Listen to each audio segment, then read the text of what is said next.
we're exporting a whole lot of really bad and dangerous rhetoric, bad research, and unfortunately it's being picked up and amplified in other countries. Never forget the elephant in the room. It's actually such a big elephant that I don't think people can even breathe in that room because it's such a huge elephant. It's the number one preventable cause of death in Australia. So when you are taking a precautionary approach, when you're like, no, we just don't know enough, I just tell them, shut up, because that just I don't know is killing people right now. So we know that vaping nicotine is not risk-free. Nothing's as good as fresh air and nothing's risk-free. But the Royal College of Physicians in the UK, Public Health England, have reviewed comprehensively the literature and found that concluded that vaping nicotine is at least 95% safer over the long term than smoking cigarettes. It's not about really quitting smoking. Their ideological viewpoint against vaping is so strong and so weird. Like, honestly, it's just weird. I don't know why it evokes this incredible sort of anger from these people. I mean, this colleague of mine said to me when I first moved to get the inquiry up, her comment to me was, why don't they just use a patch? And I said to her, do you smoke? And she's like, no. I said, have you ever smoked? And she said, no. And I said, well, shut up then. You don't know how hard it is to quit smoking. Unfortunately, we're putting people in the choice of either being criminals or running the risk of a 2 in 3 death from smoking. And we shouldn't be putting people in that position. No. Clearly, when you tell teenagers not to do something, there's a good chance they will do it.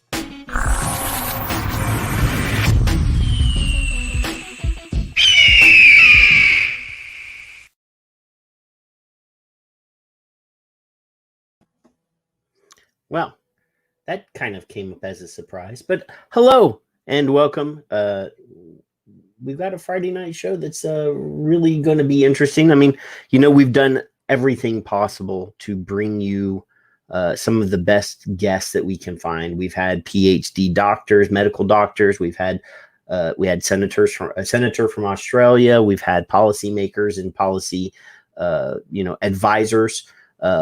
We brought you vaping company people. We've brought you vapors, and today we're adding to that by welcoming an economist, a numbers guy, talking about taxes, because right now that's the big hurdle. I mean, obviously FDA has placed one hurdle in front of us, and then beyond that, there's another hurdle that they've put in front of us, which is going to be a debilitating, industry-crushing, harmful tax that is proposed, and it's going to probably be wrapped up if we can't defeat it, if we can't, if it gets enough support, it will be wrapped up in an omnibus package that contains so many pages that nobody even actually knows. Anybody that's actually signing it will not know everything that's in it. So that's evil and that's bad. So we've got that. But anyway, I see there's a lot of people here. There's Tom and Shannon and my friend Mark, and Homicidal Maniac is in the YouTube, and Shannon and Victor and Skip. Skip actually woke up in time and made it to the show. Our friend Bruni from Australia, and Tom Morowitz and Pippa. Lots of people here. Live Liquid Lounge. I don't know you, but welcome. Thomas from Canada and Troop from Minnesota. Hello, everybody, and I hope you're having a good night. Rob, Ramdisk, and Mallory. There's a whole bunch of people here, so we've got a lot to talk about. And one of our very, very, very best good friends, David Gerlitz, is in the chat room as well. Hello, David, and I hope all is well with you. But hey. Let's not waste any more time. Let me get my friend Kevin in here so that we can shoot the breeze for a second. Hello and welcome, Kevin. When it's intended and unintended consequences, I want to hear about it. So I'm a little more excited than normal. Oh well, Hi, Dave. I've actually got a clip of Jen Psaki, the Biden press secretary, talking about this exact topic. But we'll play that. We'll get into that. But we have our friend Dr. Charles Courtemanche, and I just said his name wrong. He just told me how to say it right. But yeah, let's say hello to Charles. Thank you guys for having me. Your version, we go with Courtemanche, but your version is closer to the authentic French, though. Well, I mean, I was raised I spent a lot of time in New Orleans, so I do know how to do the lingo. Dang, my phone just went off. There is an Amber Alert. That is, I was hoping it wasn't my wife. Charles, everybody knows who Kevin and I are, but introduce yourself to all of the peoples. Sure.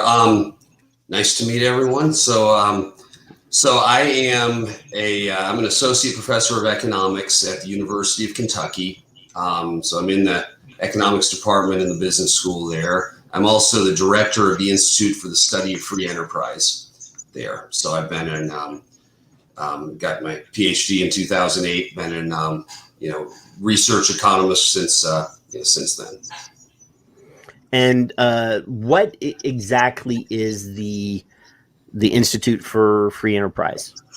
So what we do, there's a number of free enterprise, kind of sister institutes, if you will, at universities across the country. And the basic idea, and they're usually housed inside business schools, we bring in external speakers, public intellectual type speakers to talk on different policy relevant topics. So we may well have one on vaping at some point in the near future, with it being such a policy relevant topic, for instance. But kind of oriented toward undergraduates learning more about issues of regulation, taxation, the free enterprise system, and then we also provide research support for faculty, fund research, that kind of thing. Mm-hmm. So, I mean, we're familiar with sort of think tank groups. We have had Michelle Minton from the Competitive Enterprise Institute here on the show, and we've had Lindsay Stroud from the Taxpayers Alliance on the show.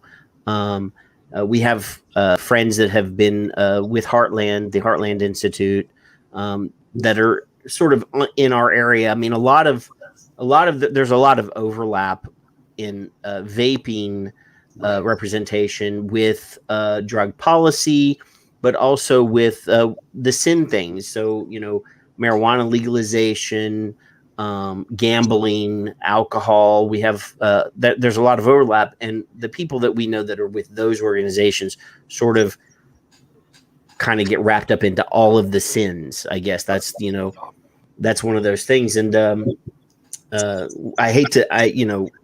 we sort of get wrapped up into the sin group when technically we're sort of this technology is a harm reduction technology. And I mean, you don't have to, I know that this is not your thing, but you don't have to understand that vaping is harm reduction to really understand. I mean, this is also a free market sort of solution that was a consumer driven. This is primarily a consumer driven industry. And a lot of times when those are coming up, the government wants to corral it, Yeah. And we are we're sort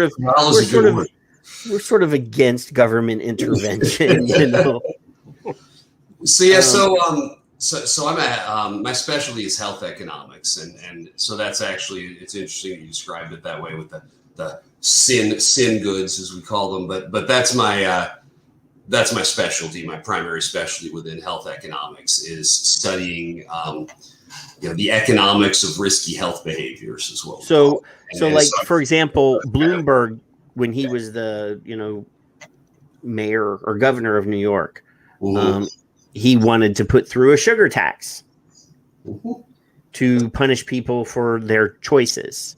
Yep. And that sort of nannyistic frame of mind has never really been something that we as Americans appreciate. And so those are the sort of things we study. I've got actually my dissertation way back a long time ago was on economics of obesity. So those exact kind of issues. And you weren't looking at me when you said that, were you? We can't see below, much below. That's how I like it. You can't see from here down. Yeah, so it's interesting. There tend to be these parallel issues that come up, whether you're talking about, the foods or sugar sweetened beverages is one that gets kind of picked on a lot.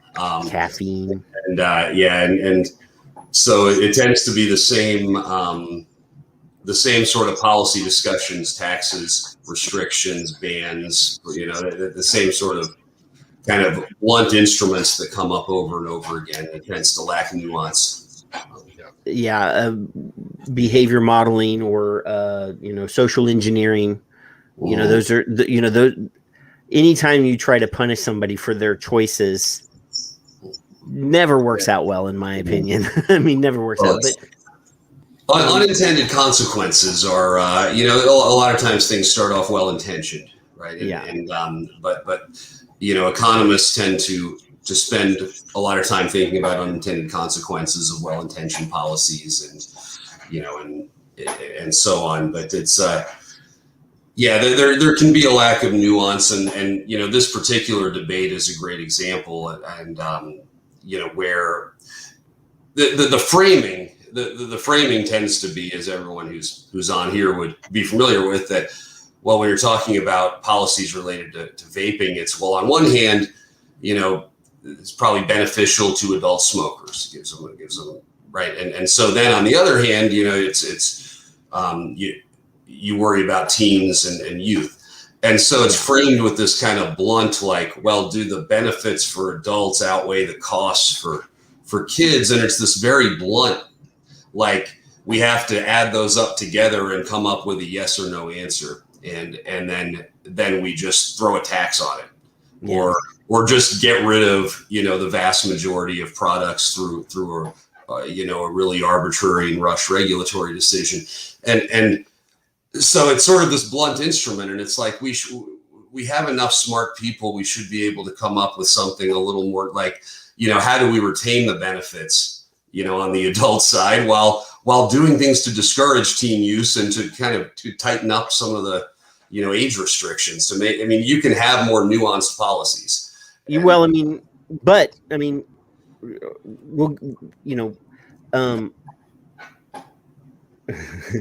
So it's already illegal in the United States for anybody under the age of 21 to purchase these products, right? Yeah. So that's already been put in place. Right. That is a regulation or a law or whatever you want to call it that is already put into place and is not being well policed. It's not being enforced properly. You could work on the enforcement angle there. Right. Yeah. And FDA, Center for Tobacco Products, has around 1,000 employees, and they contract all enforcement on tobacco sales to state agencies or third-party agencies. So instead of say, we'll talk about the youth usage thing for one thing. So the National Youth Tobacco Survey, if you get the entire data set, not just what they like to cut and paste and bring out in the public, shows that the vast majority of youth that use these products were smokers prior to picking up vaping products. That the number of youth that were never smokers that use vaping products or used vaping products once, 1%. So 3% of American youth. Now we have an international audience, but 3% of American youth are using these products, but only 1% were never smokers. So, last week on the show, Kevin and I brought up the fact that there is no measuring stick that we can use that has been set out in front of us and said, okay, this is the metric. If one child uses this product, but it saves 1 million adults, is this acceptable? Because it looks like, from what we're seeing from regulators, is that No, if one child uses this product and it saves 1 million adults, it's not acceptable. I mean, I think more likely, what you're seeing is how many applications was it? How many millions in 1 year during a pandemic? Well, I mean, I think you maybe have more of a like, we don't have enough time to actually look at this stuff. So there was a talking point. Resistance. There was a talking point at the beginning of the pandemic when pretty much every school in the United States was closed and every kid in America was at home. Some politician got on a stage without actually pointing to what his source was and said that we were creating 3,000 youth nicotine addicts a day. Now, in the time during a pandemic, when every kid in America is still at home and mom and dad or mom or dad or some adult is there, how are we creating 3,000? I mean, there's a lot of hyperbole and a lot of, overblown. I mean, obviously, I would never promote these products ever to anyone under the age of 18. And I would never promote these products. I'm going to be bad here and say that if you never smoked, you should never vape. But there is experimentation. If you listen to the beginning of our show, we have the son of one of the founders of PAVE on a World Health Organization teleconference, basically saying prohibition, just say no does not work, because if you tell a child to do something, not to do something, they're going to do it. I mean, and that is the child of one of the founders of PAVE, which is the most anti-vaping organization in the planet. Basically, and I mean, the whole piece is him basically saying you shouldn't stigmatize kids that use these products. Yeah. And I'm scratching my head because this is a World Health Organization's anti-vaping conference, and they have a kid on there basically saying, if you tell us not to do it, we're going to do it. Mm-hmm. And I'm like, did they vet what he was going to say before he said it? We're gonna catch those things. So the reason you're here, Charles, is that we reached out to Michael Pesco because he sort of popped into our radar, and then he said, "Hey, I would love to do your show. We got a paper coming out." And then he said, "You know what? I have a newborn baby, and I don't know if I can do the show, but I'm going to introduce you to Charles." So you and 1, 2, 3, 4, 5, 6, 7, 8, 9, 10 people have written a paper. Nine of us total. Yeah. Let me slap this on screen so people can see it. This is from the National Bureau of Economic Research's website. This is the HTML version. There is a PDF downloadable link somewhere, but this was more convenient for me. So the title of your paper is Intended and Unintended Effects of E-Cigarette Taxes on Youth Tobacco Use. So talk to us a little bit about this. Yeah, and so the reason there's 9 authors on this paper, which is a little bit comical, but is really because there were 3 distinct research teams here that have been looking at, have essentially been looking at the first half of that title, intended and unintended effects of e-cigarette taxes, in different settings, different age groups, different data sets, different research designs over the last few years. And so when it came to, to doing a paper on, the teen-oriented paper, we were all sort of independently starting work on similar ideas. So we just kind of joined forces here. But the reason for going into that is that this is a literature that's much bigger than just this one new paper. It's got several published studies already. And the basic idea is, which would probably be somewhat obvious to your audience, but that, when you crack down on vaping, do you, that sort of, does e-cigarette use go down as intended? First of all, that's the intended effects part. And then, these products don't exist in isolation. They're substitutes. There's many different nicotine delivery systems. And so what happens then? Can we just assume that, e-cigarette use goes down full stop, therefore nicotine consumption goes down and, vaping, and then health improves in one way or another. And that's sort of the end of the story. Or are people just substituting toward other forms of nicotine, other nicotine delivery systems, particularly traditional cigarettes? And in that case, you had in your lead in the kind of well-known estimate of that vaping is 5% as bad for you as smoking. So that's from 2014 and from kind of a panel of experts. But there's debate about exactly what that number is, but it's certainly less than 100%. And substitution, you could actually make health worse, right? To be clear, though, the 2014 the nicotine without smoke came out in 2014. And then Public Health England revisited it in 2016 and revised it and came out with the same conclusions. And that is a comprehensive review of every bit of science that they could find.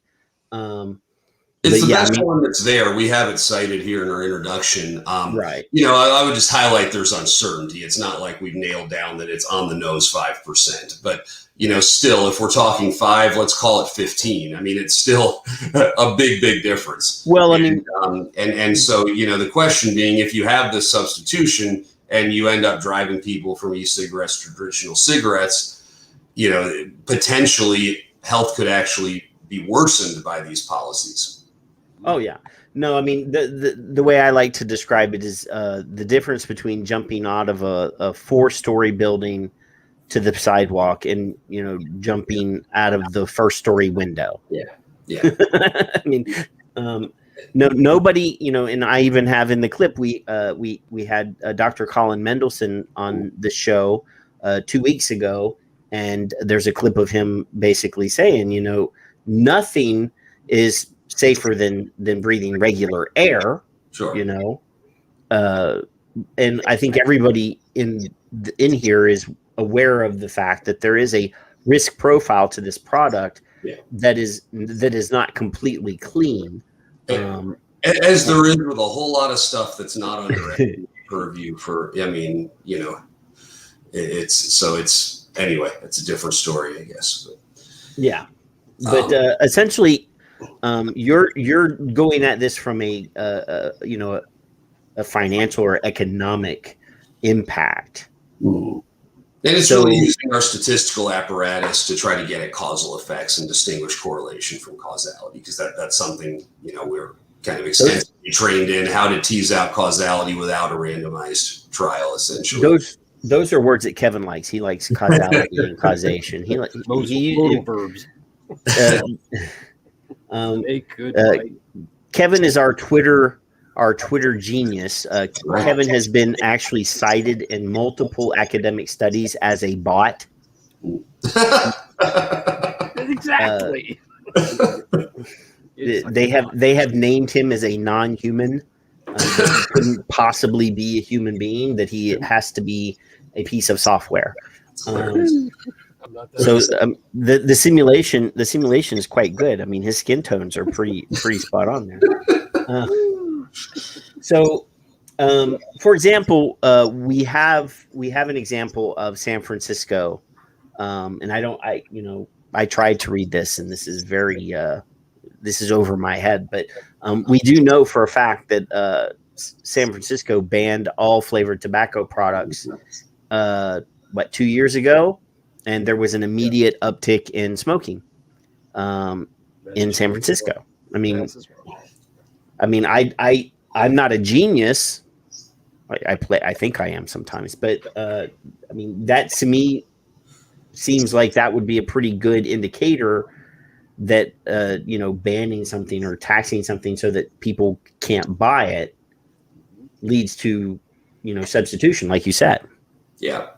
Politicians and public health advocates, I mean, and we don't need to ascribe any bad motives. I mean, let's say it's completely well-intentioned.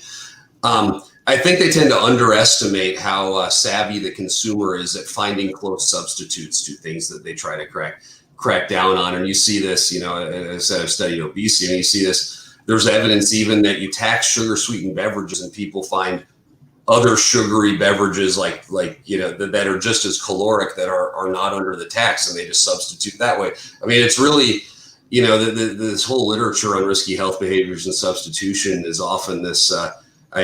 I use the example of the kids' amusement park, the whack-a-mole game, where you just try to hit something and something else pops up, and you try to hit something and something else pops up, and you're either on this endless cycle of chasing your tail, or you just have to just destroy the whole game.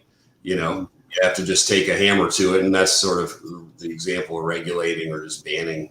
Just grab the table and flip it into the air. And now you got black market and illicit things to worry about. So it really is, it's this whole cat and mouse thing that's sort of interesting academically, but and you definitely, to kind of close, I don't think I got to what we actually found yet, but this whole literature, it's really, so across all these studies, the settings, you might be looking at adults, with survey data, with scanner, sales data. You might be looking at one state, the whole country, a policy over here, a policy over there, Minnesota, San Francisco, right? Different parts of the country. And then the types of policies, you might be looking at e-cigarette taxes, might be looking at these minimum age laws for purchasing. We talked about the 21. You have all these different settings. I might be looking at restrictions for using in public. And it's really pretty remarkably robust, that this finding that attempts to crack down on e-cigarette use do in fact drive down e-cigarette use, but they do in fact, you start to see traditional cigarette smoking pop back up again. And it's, across several settings now.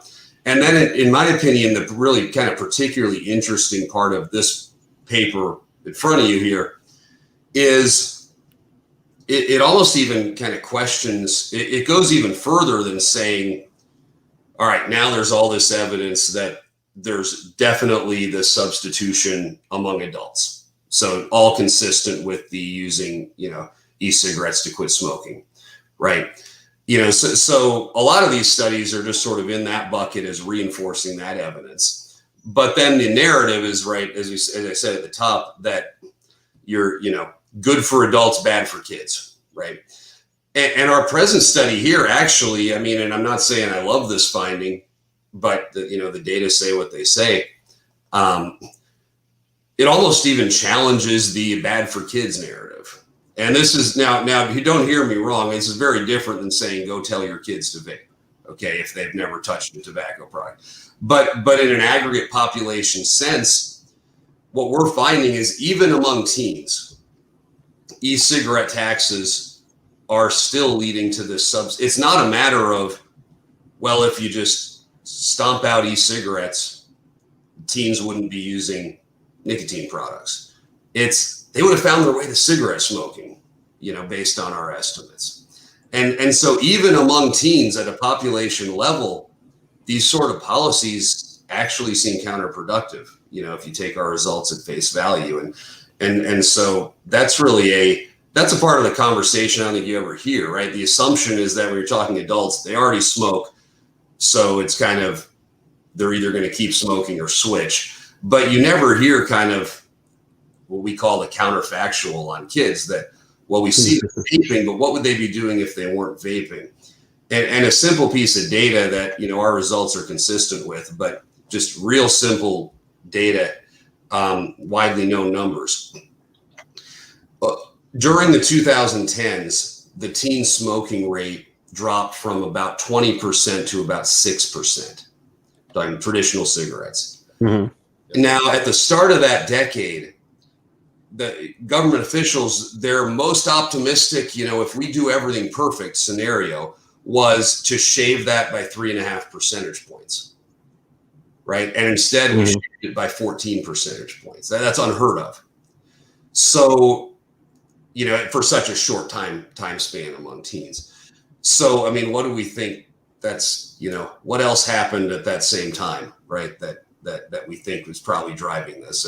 And so then if we undo, if we think that 14 percentage point, this enormous reduction is probably largely because they're switching over to vaping, then what do we think is going to happen if you sort of go back? Take it away. I mean, do we not think this is going to be at least somewhat symmetric here, right? Yeah. Well, you said a word that we love. We have a very good friend. His name is Clive Bates, and he is a tobacco harm reduction advocate, and he just happens to have a website called The Counterfactual. I hesitated to use that, so this is good. No hesitation allowed. No. That's great. Actually, You're when you said that, I was like, "Woo, you're one of us." I'm hearing things from you that I want to hear from lawmakers. I'm listening way more intently than you know. So, there was quite a few different things that you keyed on that I wanted to, follow up on or, hop off of. So,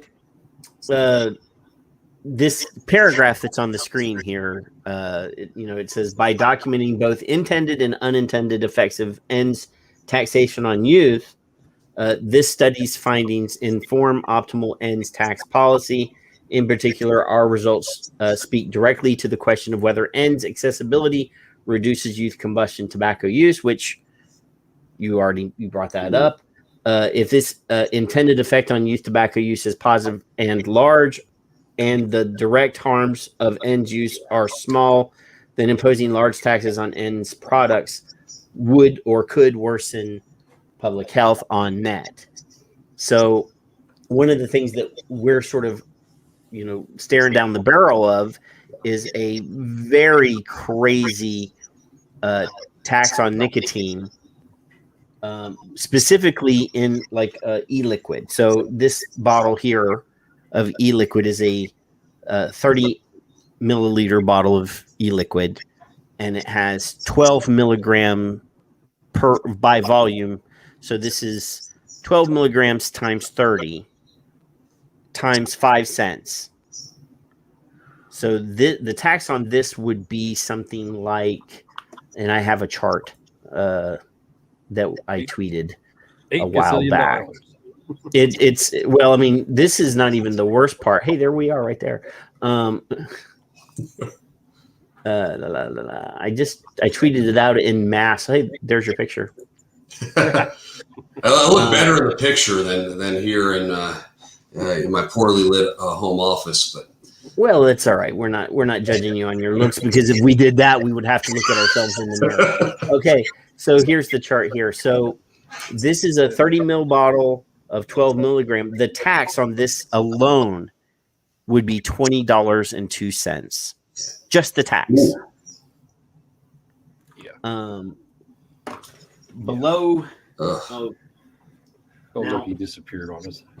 I did not disappear. I'm still here. So this bottle here is 250 milligram nicotine solution. This is not e-liquid. This is nicotine in a it's out of my freezer actually, for making my own e-liquid. Now this is 250 milligrams, and this is I want to say this is a 500 ml. I just right off the top of my head.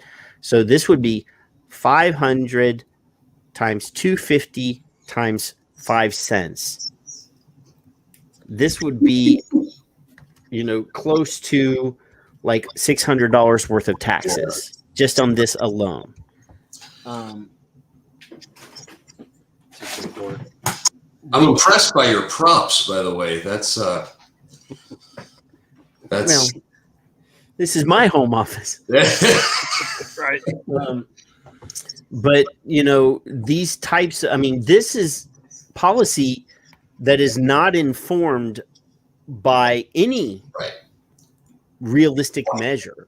Why on earth is nicotine the unit of taxation? What sense? Well, what because sense does that make in any universe? These per volume taxes are, and I'm not trying to be, well, I am. These types of taxes are promoted by large big tobacco companies because their products are closed systems. Their pod holds about 3 mLs. Mm-hmm. And their volume of nicotine is 60 milligrams. So the tax on that product would be infinitesimal compared to something like this that is a volumetric tax based on something. For example, there's a film that our very good friend of ours made called You Don't Know Nicotine. Yeah. And the whole purpose of the documentary is to show that nicotine is not the devil. Right. And that's why I said that, because whether the merits of sin taxes aside, if you're going to do it, you tax the unit of harm, right? Yeah. And nicotine isn't the unit of harm, that we're particularly worried about with combustible cigarettes. And even with e-cigarettes, right? We're worried about the chemicals and, kind of the other, those added chemicals and so on. So yeah, there's no economic, and economists are notoriously good at the on the one hand, on the other hand, arguing with ourselves. But there's just no economic rationale for nicotine being the unit of taxation. Now, look, if you want to tax, let's just accept the premise for now that we want to tax these products, right? Push that debate aside. If we accept that premise, we want to tax the unit of harm, right? So, what's your best? It's not based on the liquid nicotine, as long as you're not going to pop open your vial and drink it there or something. But it's if vaping's 5% as harmful as smoking, then that's your ratio of tax. Right. It's actually, of tax. The tax on that one bottle of nicotine, I calculated it $6,250, and there's 5 of those bottles in my freezer. So your props remind me of another kind of interesting result from economics with these things is the tendency to stockpile right before a tax increase takes effect. And this is more coming from the cigarette literature, but consumers are more savvy than people give them credit for. They see this tax coming in, August, and they go and they buy up the whole store in July. So it's just lots of ways to dance around stuff. Consumers are savvier than they get credit for. Well, and we had a friend I had a friend. I don't know if he's everybody's friend, but Chris Hughes in Pennsylvania had a vape shop in Pennsylvania. And I want to say 3 years ago, Pennsylvania passed a tax on vaping products in their state, which required what they call a floor tax. So every bit of inventory on his store, the day that they passed the tax, he was responsible for writing a check for 40% of the retail value or the wholesale value of everything he had in his store. Oof. And then 85% of the industry in Pennsylvania closed shop. Like they had fire sales the day before the tax went into effect and went out of business. Right. Not only talking about harm or, health effects or whatever, but the actual financial impact of these types of regressive, repressive taxes is crazy. Considering that most people that smoke are either people of color, people in low middle income areas, uneducated. All the science, all the research shows that smoking rates are substantially higher in those communities than in others. A menthol ban disproportionately affects people of color and the LGBTQ population. And do they, are policymakers considering the effects that they're causing with these types of restrictions or laws or taxes or whatever? And, we know for a fact that nicotine has neuroprotective properties. They have antidepressive properties. Most of us, I've got some diagnoses in the wood pile that make me fall into the category of neurodiversity. And I don't take any meds as long as I have nicotine. Don't have nicotine, then I got to take all sorts of mind-altering chemicals and stuff into my body that have awful side effects. The only awful side effect of nicotine is you want nicotine. There are parallels to caffeine and a lot of, I'm a huge caffeine guy too. No, that's mine. Now, I'm not a nicotine guy myself, personally, but caffeine is my drug of choice. And it's, there really are parallels if you think about the policy issues, just to put kind of how little it makes sense to tax nicotine as the unit of taxation proportionally. Think about, you're trying to tax sugar sweetened beverages. And instead of taxing based on how much sugar's in something, you tax based on how much caffeine's in something, because they tend to go together. The caffeine tends to come with sugar. Well, and chemically, they're very similar. And so you end up taxing the heck out of espresso in that sort of situation, which has like no sugar, right? I mean, it's the same kind of discussion. It's just that everyone kind of knows caffeine and sugar, and the majority of people don't really understand nicotine in the same way. And I think that's probably part of the disconnect. Up until probably, I don't know, in the last, say, 5 years, every scientific study that was in nicotine that was published broadly, there are scientists out there, Dr. Paul Newhouse and a few other people, Duke University and other places, that study nicotine by itself. Right. But by and large, all of the science, the largest body of science in nicotine is tied directly to cigarettes. Yes.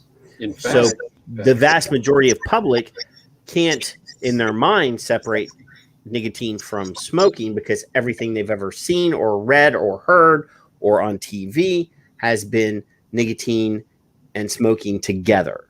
Ooh. So, obviously we know smoking is bad for you, and it's not the nicotine that's the part of smoking that's bad for you, but people don't get it. 70% of medical professionals surveyed in the United States and a couple of other countries, the results are pretty much damning in their similarities, is that 70% of medical doctors and medical professionals believe that nicotine causes cancer, and it does not. And and I'll say, again, as someone who's kind of in the never smoker category personally, I'll say that before I started studying this stuff professionally, I didn't understand either. Right. Yeah. I was highly educated and,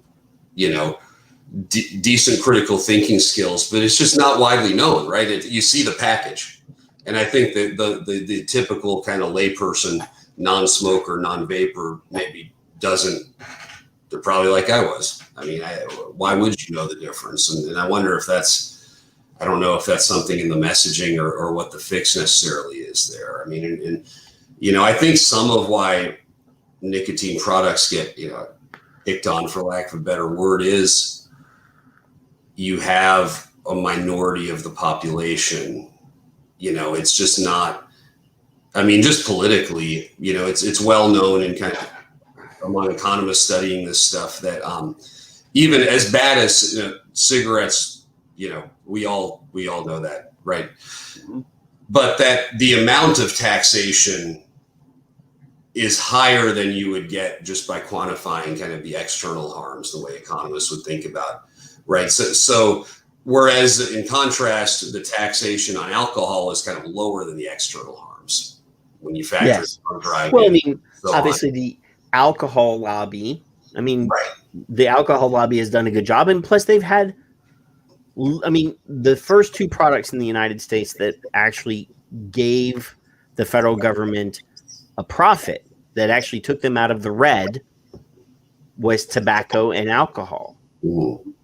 But No, that's so the first tax ever levied in the United States as a federal tax was on tobacco. Right.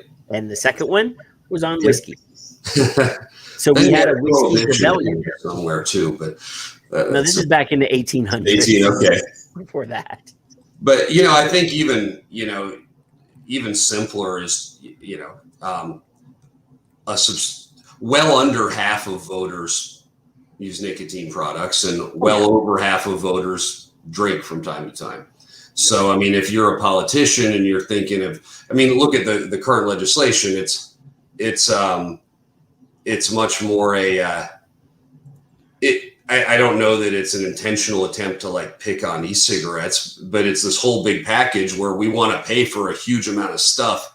So what's kind of low-lying fruit to tax where we're not going to, we're only going to make 20% of voters angry and not 80% of voters angry. That is a good point.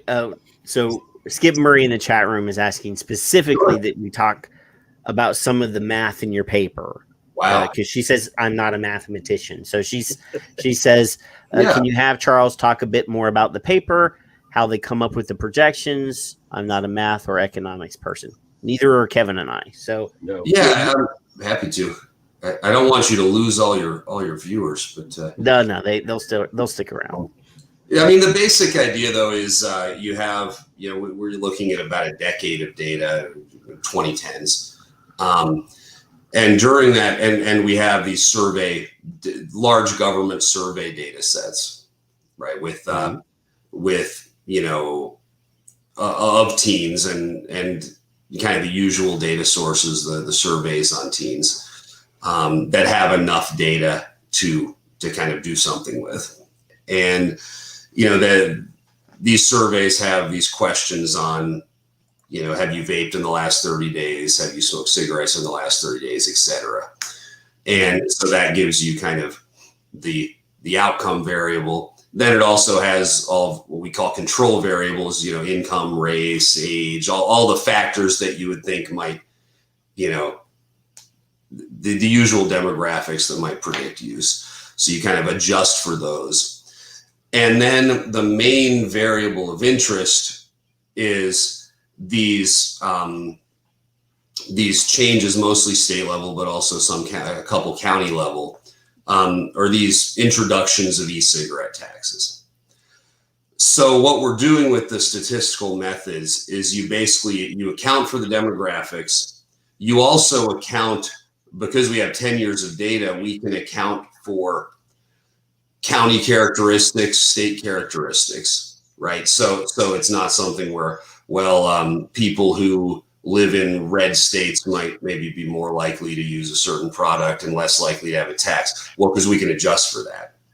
And then we also can adjust for time because we have these 10 years of data. So basically, what that allows us to do with what we call a regression, econometric regression approach, is essentially what that does with the data is it asks how do changes over time in e-cigarette taxation policies correlate with changes over time in a given area in the use of different tobacco products after adjusting for demographics, after adjusting also for cigarette taxes.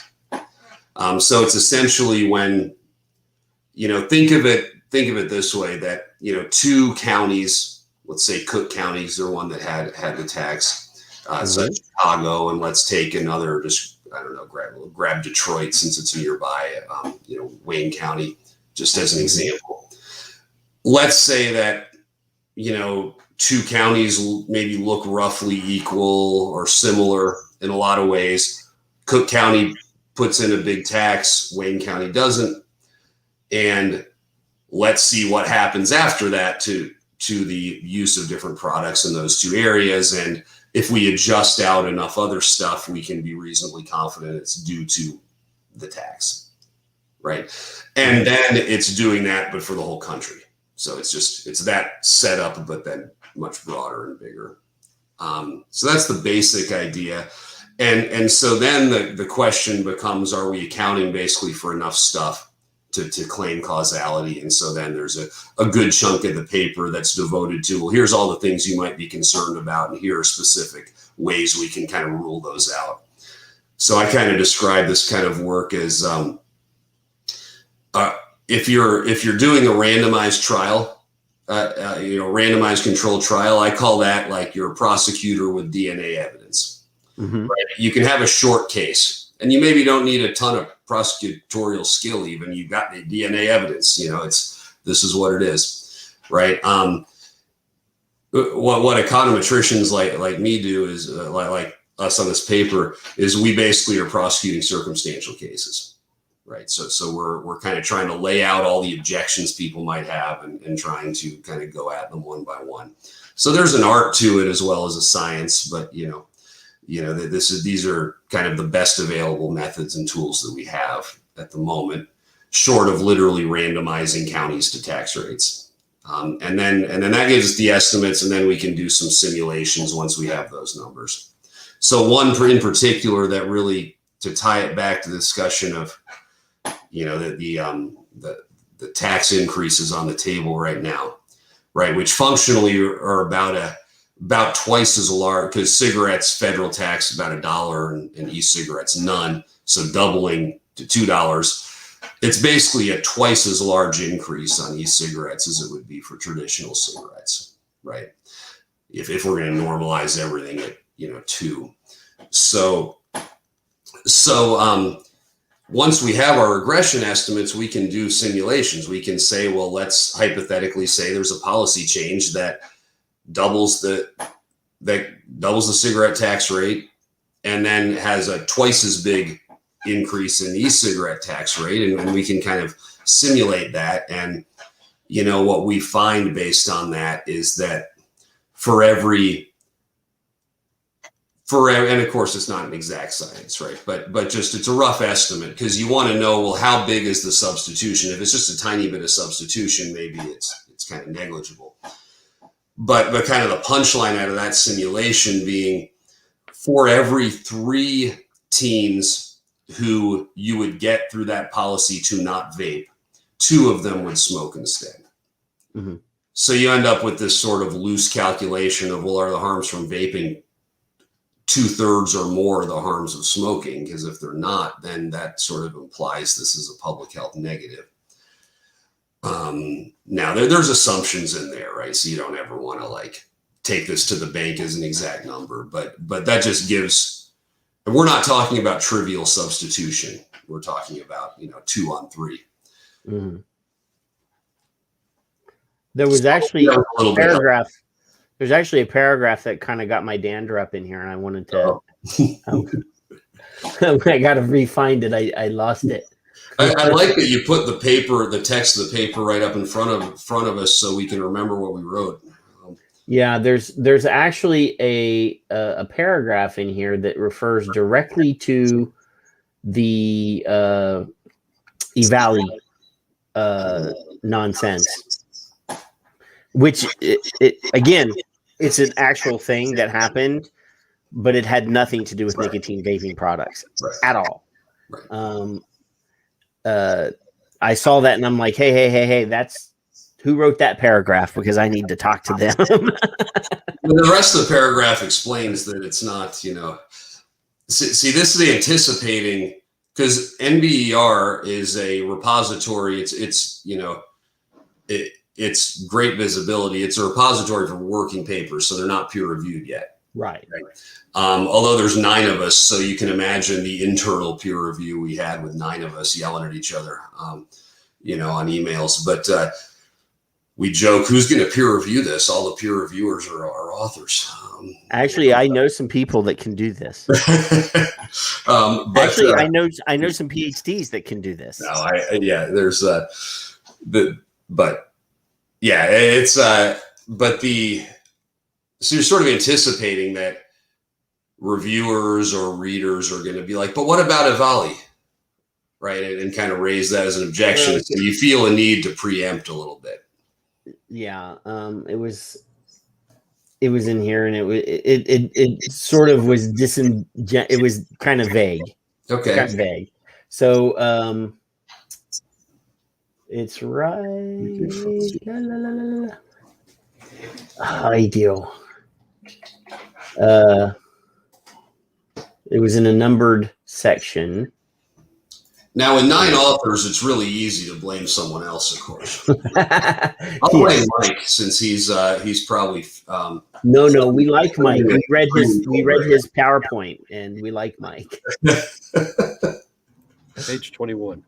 Now, I hope Mike is sleeping or doing baby duty, but knowing him, there's a decent chance he's on the podcast right now. He could be ghosting. He could be ghosting to make sure that that you say the right things. Exactly. Yeah. You said it's on page 21, Kevin? Yes, sir. Or are you just making up numbers? No, it's at the top of page 21 is where I saw the latter change may have implications for. Well, that might also be, but that wasn't.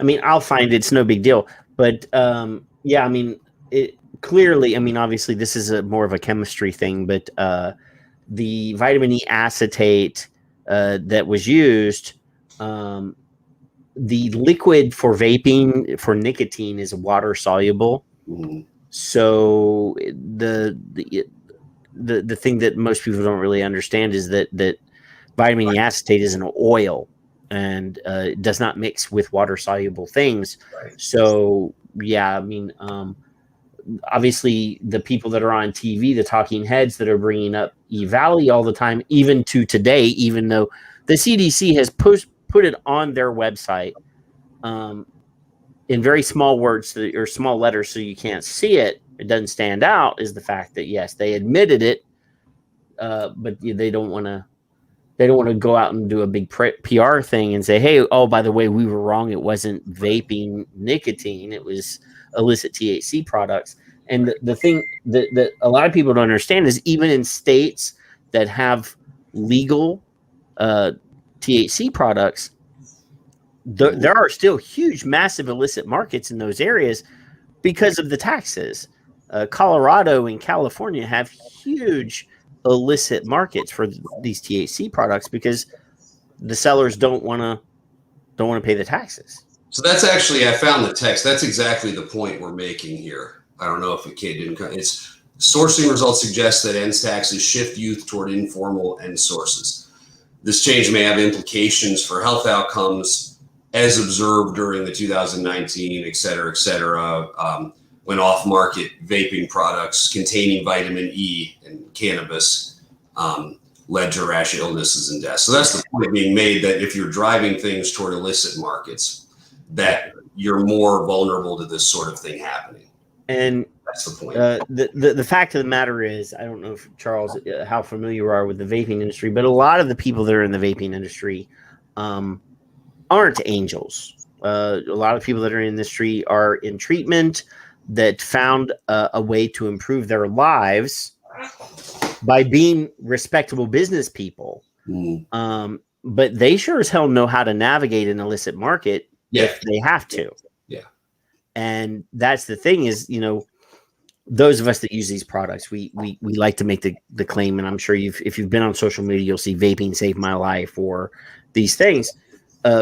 People that use these products are passionate, and all of the evidence that we have done, there are tons of surveys and data out there that shows that if you drive the market underground, the people that currently use these products will become criminals because they don't want to die.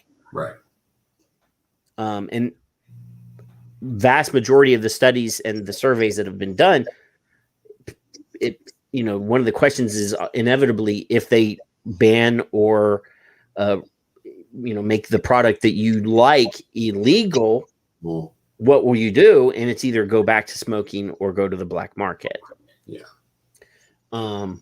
So, the quote at the beginning of the show, again, I'll refer to Dr. Colin Mendelsohn. You're giving people the choice of either dying or becoming criminals, which is something the government should never be doing, criminalizing behaviors that people believe is saving their lives. Whether the government actually believes that it's true or not. But we have quotes from the current head of the Center for Tobacco Products and past FDA chief Scott Gottlieb saying, we know these products are safer than smoking, and if everybody that smoked used these products, it would be awesome for public health. So we know that they know that these products are safer than cigarettes. The metric, like you said, it could be 95%, could be 90%, could be 85%, whatever. They're still safer than cigarettes, and cigarettes are still in every convenience store in the United States and legally protected. Right. In all 50 states. The governments, the attorney generals in all 50 states agreed to never attempt to ban cigarettes. They have legally binding contracts. They're receiving billions of dollars to allow a product that they know kills 50% of the people that use them as directed in perpetuity. Forever. Forever and ever. Amen. So I have a quote, or you asked about we talked about the tax. We talked about the tax, and this week, Biden press secretary Jen Psaki was in a press briefing, and one of the guys and the people in the vaping industry, they're targeting the wrong part of this. Biden claimed or said when he was running as president or as a candidate, I will not increase taxes on people that make less than $400,000 a year. Yeah. Now, this is a tax on a consumer good. This is not an income tax. Mm-hmm. So he can raise taxes on a product and still make that claim, right? I mean, I agree with that. I mean, I understand what that is. A lot of people are making the argument that he said he wouldn't create a tax on those people, but he's not. It's a consumer good. It's a sales tax or whatever, sin tax. But there was something in her response that I thought was quite telling. So I'm going to play this video real quick. I believe the fresh taxes on cigarettes and vaping violate Biden's pledge not to tax any Americans that make less than $400,000 a year. No, we don't. But I'd also say that this is an idea put forward. There are a range of ideas put forward. This is the period of the process where that discussion is ongoing, and the president encouraged members of Congress to put things forward, things they'd like to see in the package, revenue raisers. So, that two words there, revenue raisers. Yeah. So, I mean, that is the point of this. They believe that a nicotine tax is going to make money for the government. It's going to, help pay for infrastructure, help pay the bills, fill potholes, build bridges, do all those things. But they're not taking into consideration the fact that FDA has already pretty much banned all these products. Right. And these huge omnibus funding bills that, back when I was a kid, there was a balanced budget.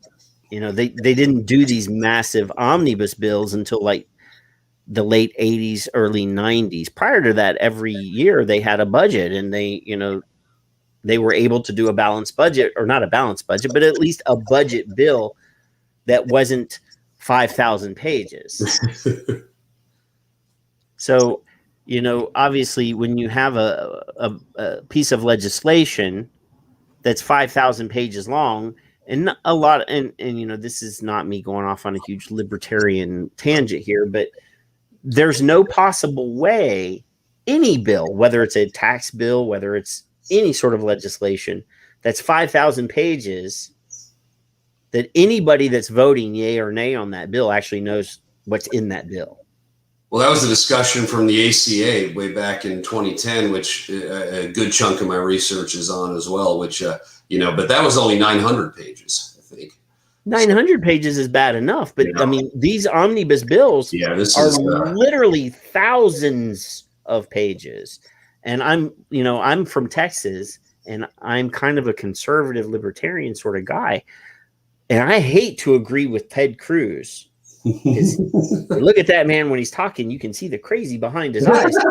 But I have to agree with him. When he's standing in there, the last time they had an omnibus funding bill, he's standing there crazy behind the eyes, but he's actually making sense. why is it that we have to only do this as one bill? Why can't we do our effing jobs as politicians and do the legislation piecemeal so that we understand what it is that we're voting on?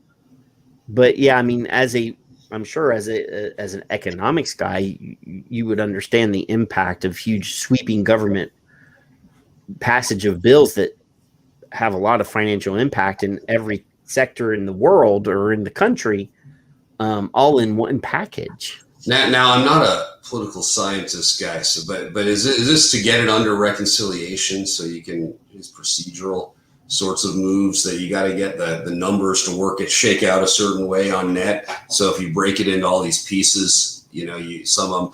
But no, I mean I don't doubt though that there is also this. We got to throw it all in there, and well, they wait till the last minute till it becomes must pass legislation. Of course, even if you could break it into 100 different pieces, I mean, 3/4 of them would probably fail, right? So right. So and a lot of every politician, whether they're Republican or Democrat, they have pork. They have things that they want to get through. They have pet projects. So what they do is they wait till the very last minute. Everybody throws everything in one thing, and then party leadership sits in the chambers. The Republicans from the Senate and the House, and the Democrats from the Senate and the House, and they basically horse deal with each other. Well, this needs to get through for me, and somebody else will say, well, this needs to get through for me. And then you got guys like Joe Manchin and the young lady from Arizona, who I can't remember her name right off the top of my head, who are sort of the key voters. They're D's that vote with the Republicans sometimes, and they're the swingers, or vice versa. So everybody's kissing Joe Manchin's ass right now because he's the guy. If he says yes or no to a piece of legislation, that's the make or break vote, because he's West Virginia is going to end up with some pretty sweet projects. I know, and I'm a hillbilly from West Virginia. I don't live there now, but it's sad to me that Arizona and West Virginia control the entire way the world is going to go right now. I mean, there's this particular tax bill. There's a chance it's going to die, but just Collins. The fact that somebody, no, it's not Collins. She's not from Arizona. I'll remember it. My brain is fried. I've been seeing patients all day, so. But yeah, I mean, it's silly to me that obviously we've approached them in the past about a harm measurement, saying, okay, if cigarettes are this and that's 100%, and these are, let's say 10% the harm of cigarettes, then the tax on these products should be 10% of the tax on cigarettes. They've never ever been willing to go for that. I mean, we've had lobby organizations, the trade organizations in the vaping industry have been to DC. There's been multiple attempts. There's been negotiations. We had several politicians write bills that would have promoted our product or saved our product or whatever you want to call it. And I shouldn't say our product because I don't work in this industry. I just use the product. That got actually negotiated out 3 times during these omnibus package negotiations. Yeah. Do you have a feel for why that is? I mean, I'm not. Because obviously not to get too political, because the Democrats are keen on certain things. The Republicans are keen on promoting entrepreneurship, independence, business, all those sorts of things, small business. Whereas the public health organizations, the for-profit public health organizations like American Lung, American Heart, Bloomberg Philanthropies, they have their own agenda. And without being, I used to trust everything that American Lung Association said. Well, we have people that were ex-leadership in those organizations who are pro-vaping. but they couldn't be pro-vaping until they left those organizations. Interesting. So, there's this thing, SRNT, Kevin. What is SRNT? Society for Research in Nicotine. Yep. So, SRNT is an international nicotine research organization. They are vehemently anti-vaping, but in the last 2 weeks, 15 ex-leaders of that organization wrote a letter basically saying that we need to change our thought processes when it comes to nicotine. But they couldn't do that while they were part of this organization. T is tobacco. Society for Research on Nicotine and Tobacco. Yeah. Okay. And then Dr. Cliff Douglas, who was at one point the head of Truth, is now writing letters, basically saying, yes, we need to rethink our entire ideology on how we deal with nicotine. But these people could not do this while they were in those leadership roles because they were afraid they would get canceled or whatever. SRNT recently announced, that's the Society for Research in Nicotine and Tobacco, just announced that they would not allow anybody to come and present at their yearly conference that had anything to do with tobacco companies. Well, who do you think does all the research on nicotine and tobacco? So instead of refuting the science that they are presenting, they're just saying you can't come here no matter what your science says. So, I myself believe that we should look at everybody's science, see what is replicatable, what is provable, and then go from there instead of just saying, well, we don't like the source of your science, so we're not going to believe you. It'd be like if I asked you who funded your paper and you said, well, we received a grant from Philip Morris. Right. And I would say, okay, let me look at your data. Yeah. I wouldn't immediately say, well, your paper's worthless and you can't present it. Yeah. Because that's what they're doing though. Well, and our paper, I probably should have said this, our whole line of research is actually funded by the NIH. So it's, it's. So there's tobacco money in there. Yeah, I guess so. Yeah. There's probably. There's definitely tobacco money in there because somewhere, obviously we tax tobacco. Yeah. And the NIH is funded by our tax dollars. So I helped pay for that too. That's right. It's. I'm since money that I spend and money that tobacco has put into the kitty. I must work for Big Tobacco because my money and their money touched each other. Well, if we all dug into whatever the heck is in our retirement accounts enough, we probably all own. Oh, well, I guarantee you that one of my funds has tobacco in it. That's probably, and it's probably the one that's making me the most money. So we kind of got off the paper. So the conclusions of the paper. Yeah. So that even among teens where, the idea of substituting doesn't get a lot of attention, main conclusion is what we're finding is that e-cigarette taxes seem to be leading to, yes, a reduction in teen vaping, but also an increase in teen smoking. That's enough. That's a large enough increase to, under pretty plausible assumptions, imply that the net effect is actually negative as far as health. So that's really the main punchline. So Kevin and I are neither one of us PhDs. And we didn't write a paper, but I'm sure that if you go back over the last several years on this podcast, we've probably said the same thing that you just said. And it's really interesting as someone who, I study a bunch of different topics. It's not like I've spent my life in one kind of silo.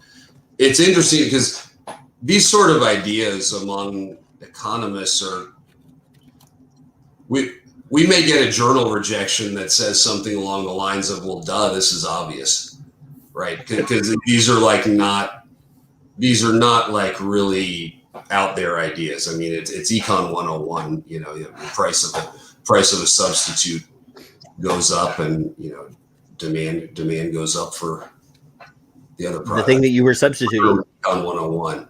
Yep.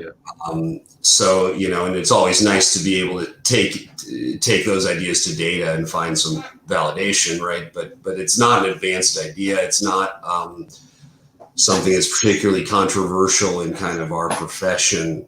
But it is interesting as you get into different disciplines, just have very, very, very different strong views on this particular topic. And, right. Well, I mean, obviously, I don't wanna go too far down that rabbit hole, but it's in 2016, the Senate have this help committee that they have they do every year or whatever. They had hearings in the Senate help committee, and they had the head of the FDA, Mitt Zeller, who's still the head of the not the head of the FDA, but the head of the tobacco FDA tobacco, in the committee talking about vaping, and that's where the quote from him that says, if every person that currently smokes switched to these non-combustible products, it would be a net benefit for public health. But he also testified in Congress or into the Senate that there would not be a black market, that vaping that if we banned these products, there would not be a black market. And I'm like, you had me for a second there. You really did. Because yes, people will always find a substitute, whether that's an illicit product or going back to cigarettes, or whether it's marijuana. Even it doesn't even. I mean, if you're talking teens, they'll find something to. Yeah, I mean, half the people will find a black market, and the other half will go back to smoking. I mean, and I'm just making that half and half comparison, but I mean, a good number of the people will find Center for Tobacco Products, yes, FDA tobacco, will find something. So if they can't get their preferred product, they're either going to go back to what they used before they found their preferred product. So if I'm vaping 5 Ponds Queenside, which I'm not commercializing, it's just what I'm currently vaping, and I couldn't get this anymore, if this was the only thing that I liked, I'm going to go back to smoking, because since you're a non-smoker, I enjoyed smoking. I liked cigars. I liked cigarettes. I smoked a pipe. I liked smoking. And if I didn't have this, I would go back to that. Now, I might go back to the $15 a cigar, premium cigars that I was smoking for a long time and smoke 2 or 3 of those in the evening. But I will go back to that. And you're not going to slap a patch on. It's not the same. No, because you can't roll that up and light it on fire and be satisfied. Right. It just doesn't work. So that's going to send me down a different rabbit hole. If you have a quick minute, go ahead. We like rabbit holes, and it's 11:20 at night, so I'm not sure how coherent my thoughts still are. But if they were that coherent to start with, but so I've. I said I kind of started my career studying obesity, and so I now started studying tobacco, and these intersect, right? So I've got a series of studies from a few years ago on the relationship between smoking and obesity, and of course, this audience would probably unhealthy behaviors be well aware of go together. Yeah, well, but when you quit smoking, there's a tendency to gain weight. Yes. And so kind of coming from that idea, and so rooted in me, well, is there an unintended consequence of, but the original motivation, we're talking about cigarettes, and it's because these studies were several years ago, but, is, okay, well, the smoking rate went, 50% to 20% over a period of time in which the obesity rate, about tripled. And so it's sort of, is this just a coincidence, right? Which it certainly could be, or is there some sort of causal connection to it? And, the best available kind of numbers there's some causal connection to it, that the lion's share of the rise in obesity is other stuff, but that there's some contribution in there. And, we had one study in particular that we actually had some random, took advantage of a randomized smoking cessation program to get some pretty good numbers, pretty reliable numbers out, finding, quitting smoking on average is about a 10-pound weight gain that persisted over time. It didn't really go away. So the conclusion of any of those studies, now as we were talking about cigarettes, was always, well, look, if you can quit cigarettes and gain 10 pounds, you take that trade every day of the week for health. Like, that this is still like, yeah, there's a little bit of this unintended consequence, but it's still a good trade to make, right? We're not saying don't quit smoking because you're afraid of gaining some weight. But it's interesting. I mean, if you introduce, and we haven't done this study yet, but if all of a sudden you introduce a harm reduction product where the harms are 1/20th of cigarettes, it's not so obvious anymore, that calculation. Right. I mean, if you're already kind of overweight or near obese, 10 pounds is probably worse for your health than a 1/20th share of kind of the cigarette harm. So it's just sort of an interesting, I don't know if you call that a health benefit exactly, but it's an interesting kind of rabbit hole to go down. And I thought of that because of what you said about, well, you want to have a pipe, you want to have something, and if you don't have that, the tendency is now you go to food, right? You're going to some other. Well, I think the question you should ask yourself, though, this could be, an interesting point of your research is, so those of us that vape, we noticed after we stopped smoking over time, things started tasting better than they ever have before. Interesting. Yeah. So the tars, all of the combustible byproducts sort of coat your mouth. They get into your taste buds, they get into your pores even. And over time, as you body filters all that out, your taste buds actually reawaken. Now we know that there's a lot of science that shows that nicotine is an appetite suppressant. Yeah, that's the angle, and a metabolic stimulant, and right. So in addition to that, they sort of negate each other because everything tastes better than it ever did before. And you don't smell. I mean, once you sweated out all of that stuff that's accumulated over the years in your pores, a smoker smells like a smoker, even if they didn't just have a cigarette. Like, it gets into their clothes, it gets into their skin, and over time, all that goes away. Yeah. Same thing with your taste buds, though. All that stuff that's been sort of clogging your taste buds over time goes away, and then you're like, oh, wow, this tastes so much better than it ever did before. On the other hand, so Janice and I did Taco Bell the first time after we stopped smoking. And it was worse. We thought, this really is bad because now we can taste it. No, I mean, your taste buds are more active. They're more clear, and things that you like. For example, I mean, obviously, cigarette smoke in itself, is abhorrent. It tastes awful, but we do it because we've sort of acclimated to it. The first time anybody, whether they're a 12-year-old that picks up his first cigarette or a 21-year-old picks up their first cigarette, the first thing their body does when they light that cigarette and they take that first inhalation is because your body's saying, don't do this, dude. So, yeah, I mean, that would be an interesting sort of rabbit hole to go down. So would you say it's more that all of a sudden all food, Taco Bell notwithstanding, that all food kind of tastes better? And so then you might eat more, or is it kind of like it changes your tastes and like some kind of food, like processed food tastes yucky, and fruit tastes good, or is it?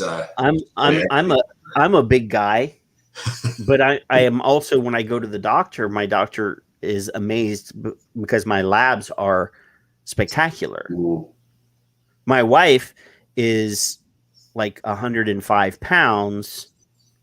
And she runs marathons, and the doctor checks her labs and is like, your cholesterol's high, blah, blah, blah. And, and then he looks at me and he's like, you're a white guy, almost 50, and you're like pretty chubby, and your labs are perfect. And I was like, that's because it's the right things. It's just that, food tastes better, or worse, stronger, I guess is the best word to use. So more noxious things that you used to be able to tolerate, you can't tolerate anymore. Yeah. And things that are good taste even better. So that would be interesting. You'd have to get some sort of scientist who's an expert on taste as a co-author on that document. But it could be something interesting to go into.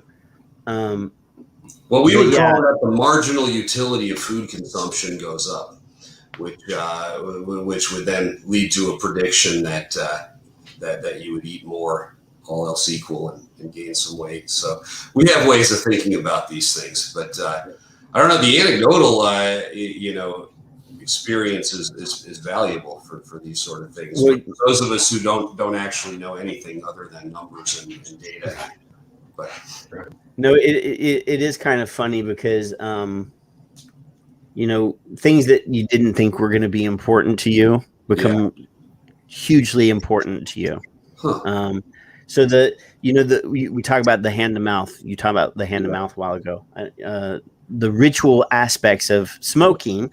So if you're a smoker and you've ever observed smokers, they have a particular way they open their pack of cigarettes. They have certain movements that they do, what I would call rituals, to get a cigarette out of the pack. They tap it like this to get it out, or they, when you first open it, you pull that little foil thing and you take that it's the same every time. And these repetitive movements that we do, vaping simulates that by putting a different movement in that place. So, I use this device, because it's shaped like a pack of cigarettes. But there are, we build these devices. We use, wire and build resistance coils and blah, blah, blah. And there's certain rituals that are not the same as smoking, but behaviorally they take the place of the ones that we had before. Whereas the patch, the gums, the lozenges don't have those.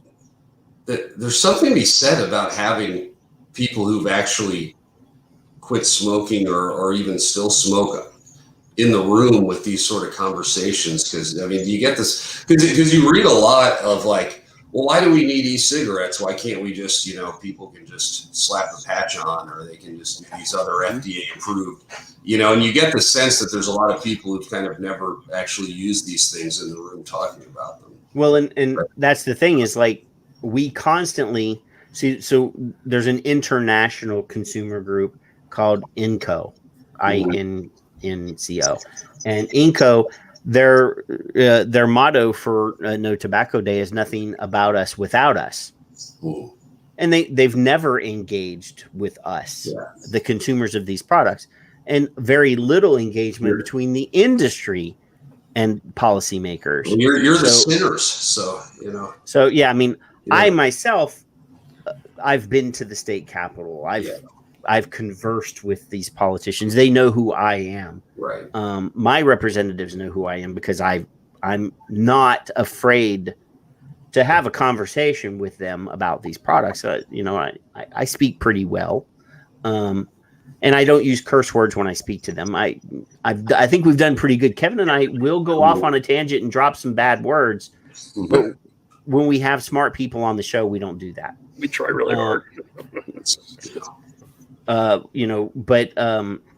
Sorry, my oldest son is 9, and he's now learning the whole vocabulary in 4th grade. So, my dad was a wrench turner. He was a mechanic, and on Sundays, my brother would go to church, and I would go to the garage with my dad. So, first grade, I called the teacher a word that no man should ever call a woman. Oh, and that sort of set the direction of my life. But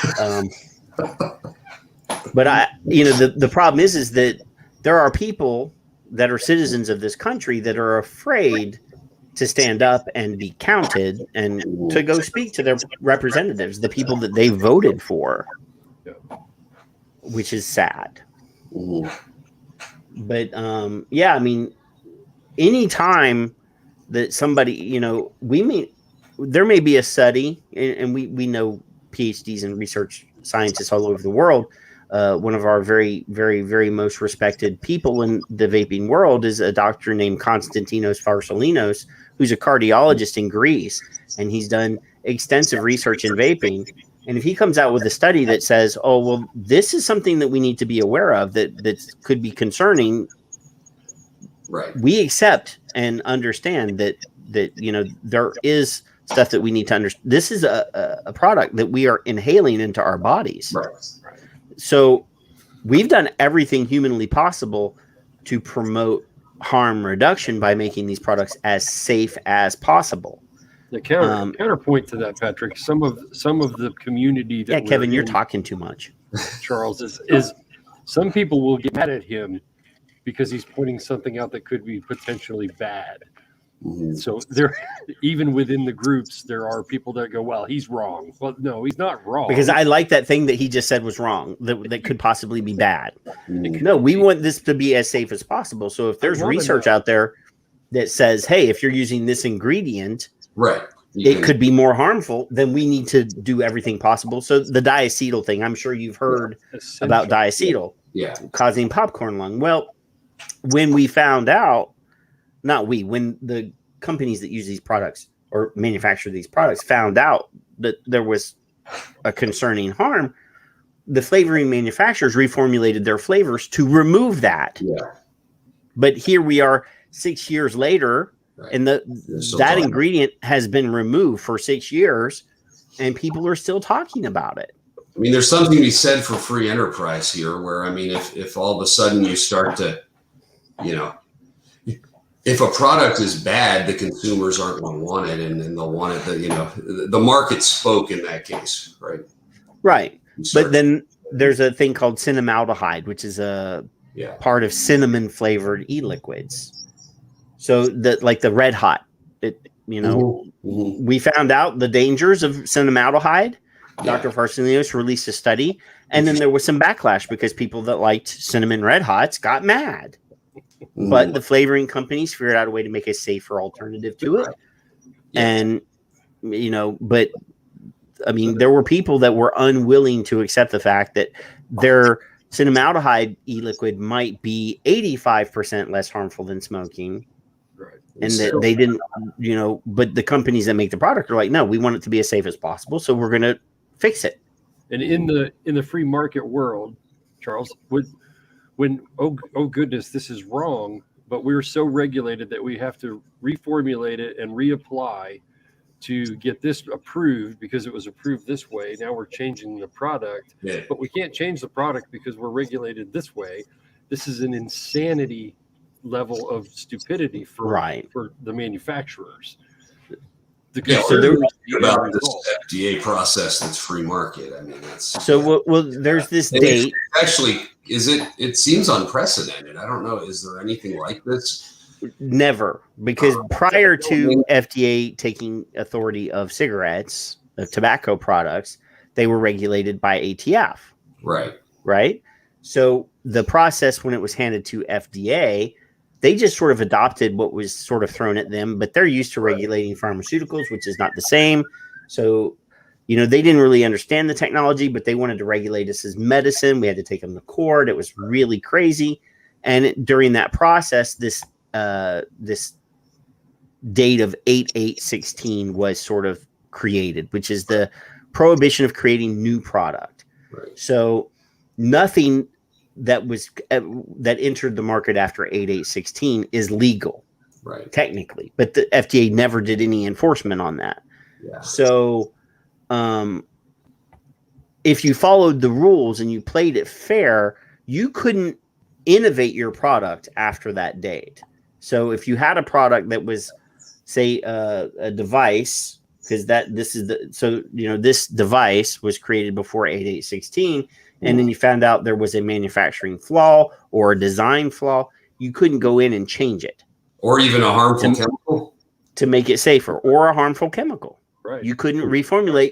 What you would have had to do is remove your product completely from the market, Start over. reapply from beginning with a new formulation, and wait until FDA issued marketing orders before you could introduce that product to the market, which is what we're sort of going through right now, is that all these PMTAs that were due last September, and they had 12 months. Well, actually, technically the deadline was 6 months prior to that.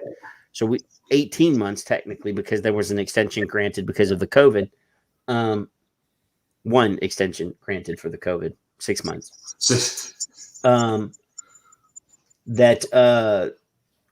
All these products are getting MDOs now, which are marketing denial orders, which means that you have to immediately, if you're following the rules, immediately remove your product from the market and never put them back on the market until you get a new PMTA put through. Well, obviously there was 6.5 million applications. One company in Texas decided that they were going to cut and paste a whole bunch of applications and put it through massive amounts. They put 2.5 million applications through. Those products were sort of all blanked out at one time, like a month ago, which was 11 months into the process, right? So that left 2 million products, 2 million applications on the market. Well, since that first initial 2.5 million getting kicked out, the FDA has already issued almost 1 million denial orders for 1 million of the products. And that's per SKU, which means that if you have a product, again, I'll hold 5 Ponds up. I'm wearing their 5 Ponds t-shirt tonight. I'll hold 5 Ponds up. So 5 Ponds, they sell this in 0 milligram nicotine, 3 milligram, 6, and 12. That's 4 SKUs.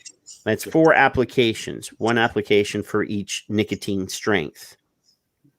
Not including flavors. Then, if you sell your product in different bottle sizes, so this is a 60 milligram or 60 milliliter bottle, right? Yeah, 60 milliliter bottle.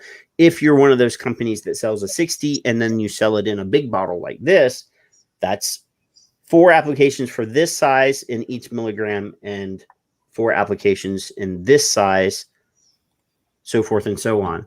So if there's roughly 900,000 products that are still in the queue to be looked at, which is not really 1 million products, that's probably roughly half that number or less than half that number.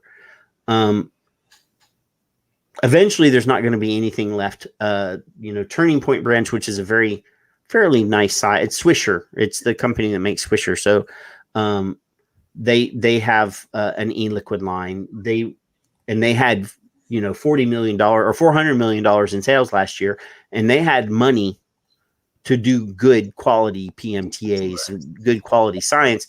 They received their MDOs today. So by and large, at the end of the day, you're going to only have products from the companies that we took all of our money from.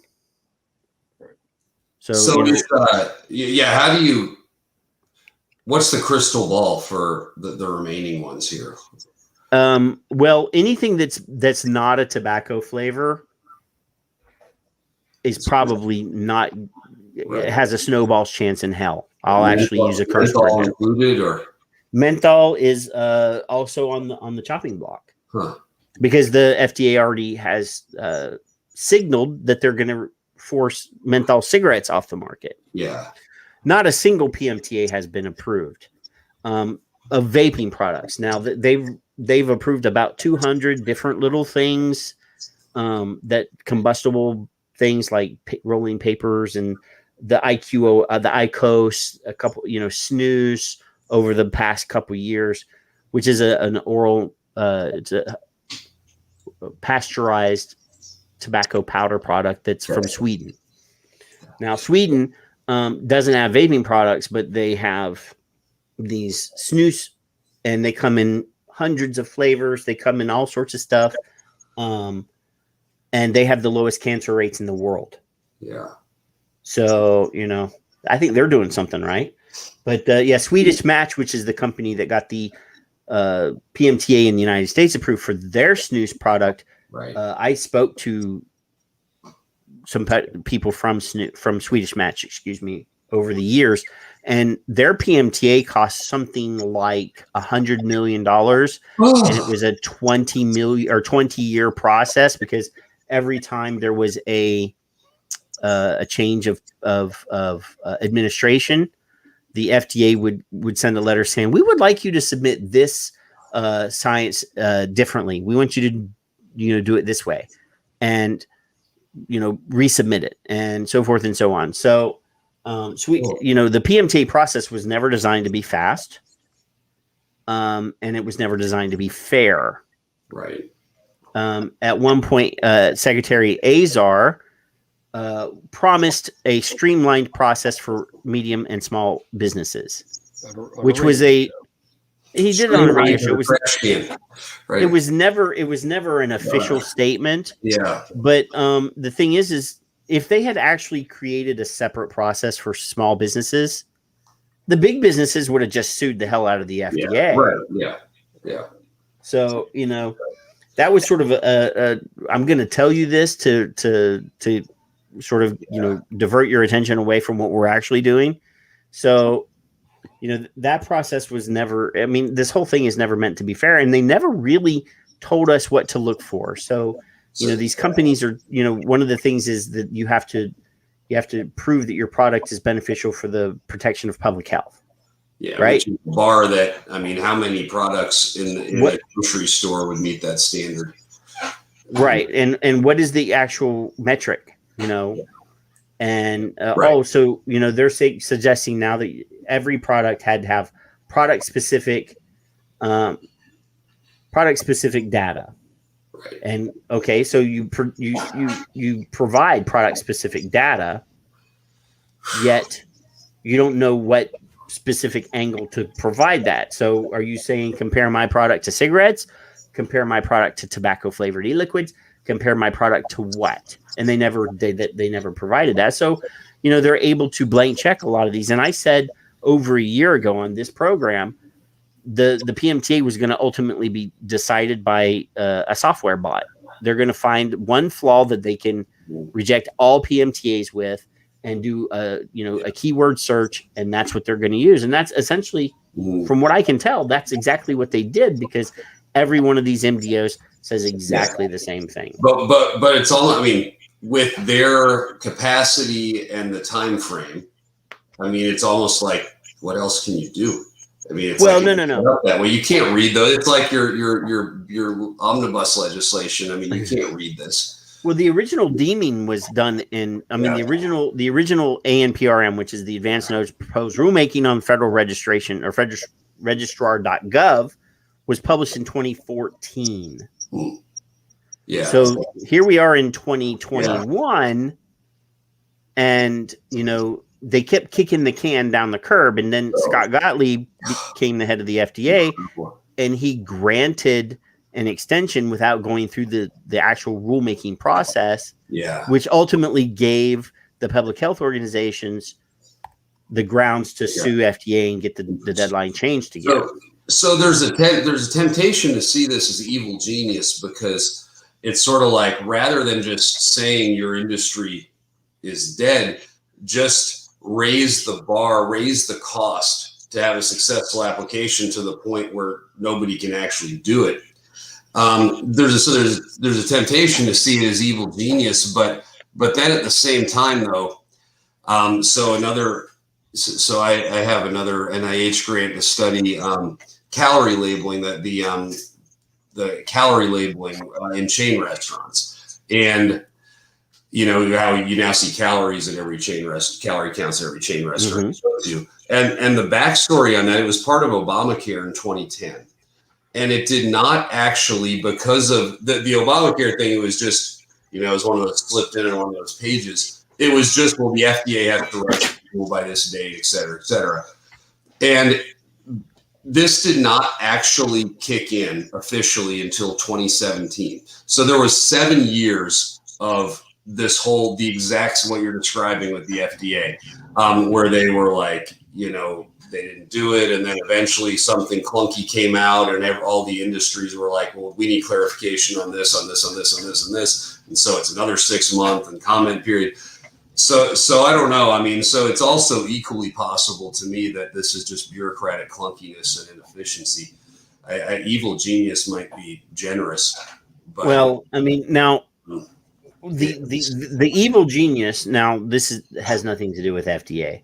The evil genius in the room is something that I mentioned earlier, is Bloomberg Philanthropies. Okay. Michael Bloomberg Okay. has spent, what was the last number, Kevin? Something like $400 million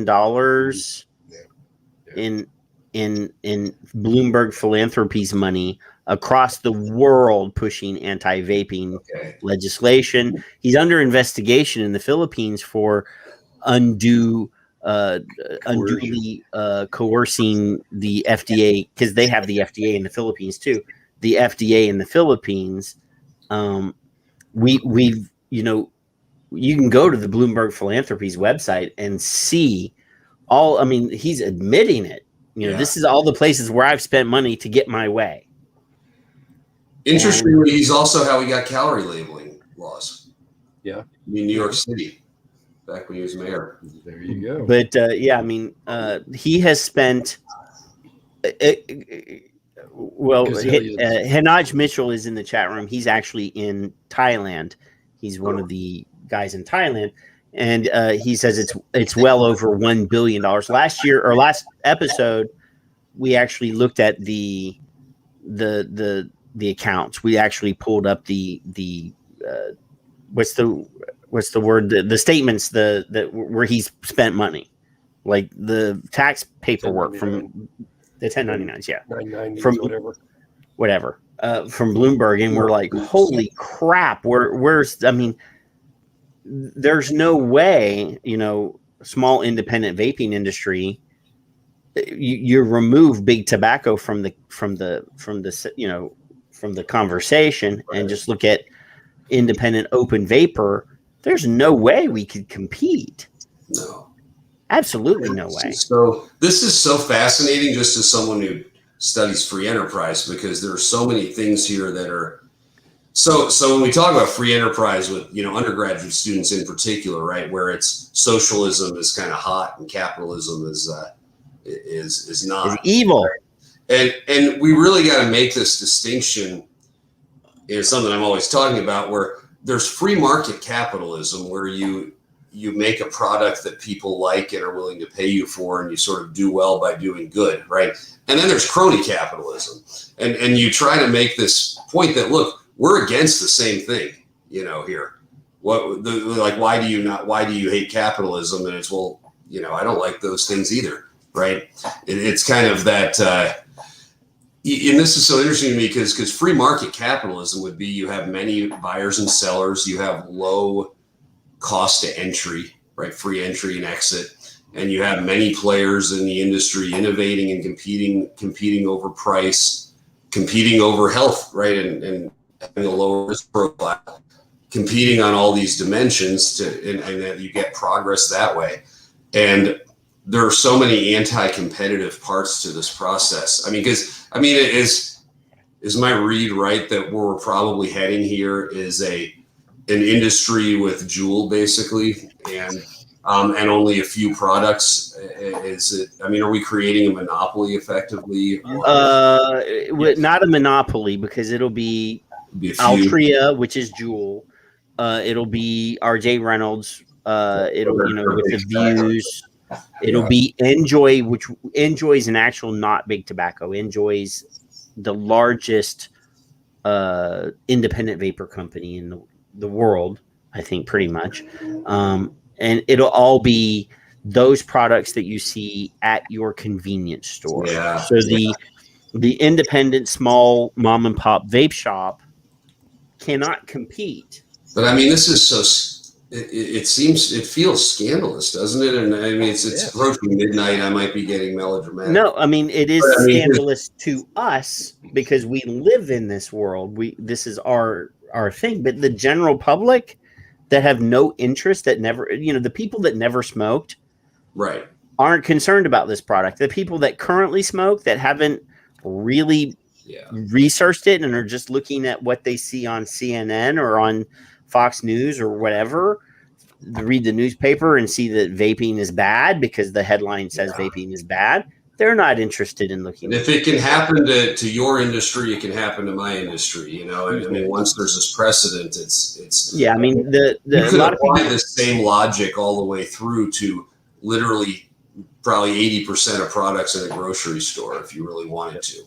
Right. So, I mean, and the idea that you have a few very well-funded large companies that are essentially creating such an impossibly, probably in cahoots with the government to create such an impossibly high barrier for kind of you have to be so well funded to get this through. Well, I don't know if it's really that scandalous, but it's sort of. If you're one of those big companies, you have a fiduciary duty to make a profit. I mean, that is your, so I don't really attribute some sort of evil to this. I mean, obviously, Juul, they produce a superior product. I mean, the Juul product itself does what it's supposed to do. It's actually helped millions of people not smoke. Well, it depends on the order. The nefarious motives would be if they're in the room driving the FDA's introduction of this particular regime. If they're just responding to bad policy, then they're shaping policy. Yeah, so they're definitely shaping policy. I mean, there was a meeting in 2018 at FDA with Scott Gottlieb and the 5 biggest producers of these products, the closed pod market, the big multi-billion-dollar companies, and the press release basically said, "I've met with these companies and we're working together." Blah blah blah blah blah. We call that illusion in a different setting. And I said that day, because that's when they all voluntarily came out and said, we're going to pull all of our flavored product from the market. Yeah. I said at that point, they've made the backdoor deal. Oof. This is they're voluntarily pulling their child, the youth marketing product or whatever, the flavored product off the market, but they're going to get a buy on their tobacco product, their tobacco flavored product, when it comes to their PMTAs, and they're all still in it. Their PMTAs are all still active. Now, Juul, I have a hard time believing that Juul can actually prove that their product is for the protection, or beneficial for the protection of public health, because of all the headlines over the last 5 years has been Juul's marketing to kids, Juul's marketing to kids. Well, part of that PMTA process is proving that your product is not is not child enticing. And how are they going to prove that now? They can hire better researchers, or they can spend more on the process, and Well, I already know that they've spent over $30 million on their PMTA. Yeah. So, you guys have given me a great idea for an institute event, I think, here. So, I mean, anything that we can do to help you, since you authored this paper, which basically pats us on the back for being right. It's interesting though. I mean, and I have no particular connection to. I mean, I don't. Like I said, I've never smoked or whatever. No, it's not like I have a financial interest either or anything here. But my thing is just good science and good logic, and I get just sort of morally offended when you sort of see some of the. And there are things, like I said before, you can go on one hand, on the other hand about a lot of stuff. But some of the logic in this particular issue is just so, it really is something. It's just an interesting, from an academic perspective. Yeah, I mean, if you wanted to give a lecture on the perfect example of how government regulation can destroy a good thing, this would be a great topic. This would be, obviously, the public perception of vaping has changed so dramatically. In 2016, they did a survey of non-vapors, of non-smokers. And in 2016, they all 70% of the people responded on the survey said that they knew for a fact that vaping was safer than smoking. Right. They repeated that same survey again in 2018 and 2020. Now the new one is, and it is now switched. In 2016, it switched from 70% saying that vaping was safer than smoking to 70% of the general public believing that vaping was worse than smoking. That is a sea change. I mean, that is literally a complete flip in 2 years of public perception on a product just because of headlines. I mean, in that time, Time Magazine put out a headline that said that nicotine was more addictive than heroin. Now, I have friends that are in recovery that are heroin users who will laugh at that. But because it was a headline in Time Magazine, everybody believes it. USA Today can put out an article tomorrow that says that vaping kills your baby, even if somebody 3 houses down vapes, and people will believe it because it's a headline. Yeah, it'll go. I don't want to get into the whole. What was it that Trump always said? The mainstream media, but there is a lot of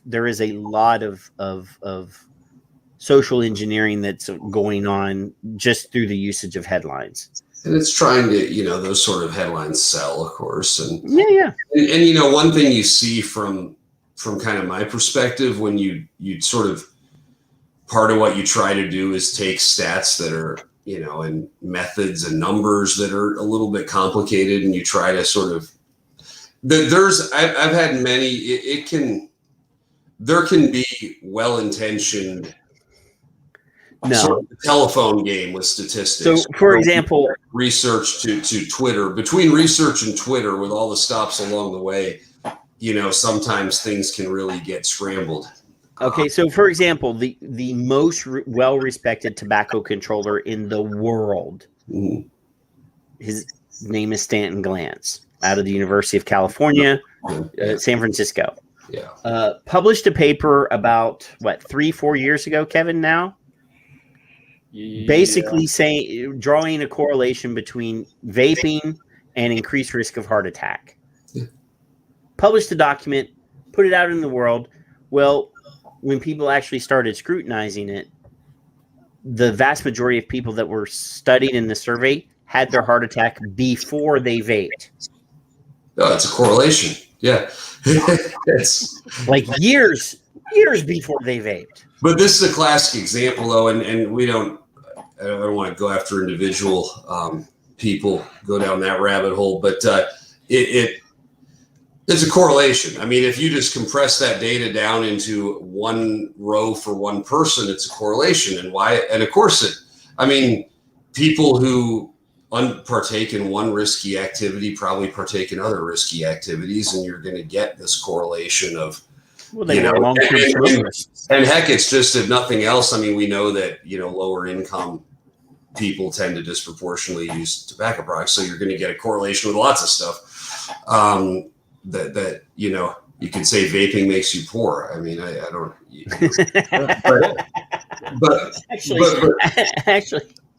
But how this often happens, though, even if you're well intentioned, is that your study might have a whole pile of caveats, and it might be like, this is a correlational study, and we need to do X, Y, and Z before. And by the time you go through, and it's a headline now, it's like, vaping kills, your family. That particular tobacco researcher was told in advance by one of the reviewers, by one of the peers that were reviewing, hey, we noticed there's a flaw in your thing and blah, blah, blah. And he's like, ignore that. I'm familiar with him, yeah. But, you can be well-intentioned, though, and still these things can really get, because a lot of, actually, I will. This is the last thing I'll say on this. We have video of him. Yeah. We have video of him admitting that he knows that vaping is safer than smoking, and that all we have to do is separate ourselves from big tobacco. And we're like, dude, we're not tied in with big tobacco. We hate big tobacco. we've repeatedly said we're not big tobacco, and you said we are. And like, he admitted it on video at a hearing in California after the testimony. Yeah. Like, I'm sorry, the well-intentioned, like, he knows, and he's profited. I mean, he is responsible for about $700 million of research money in California alone. That we know. Yeah. So, like, he negotiated a constitutional amendment in California that his university and the university systems in California, the state-run universities, would collect a certain percentage of every sale of cigarettes in that state. We have another researcher in California at the same hearing, Dr. Philip Gardner, who admitted the only reason that he was there was to testify so that he could get money for his department. Tax. So there's certainly poorly intentioned people in it. Yeah.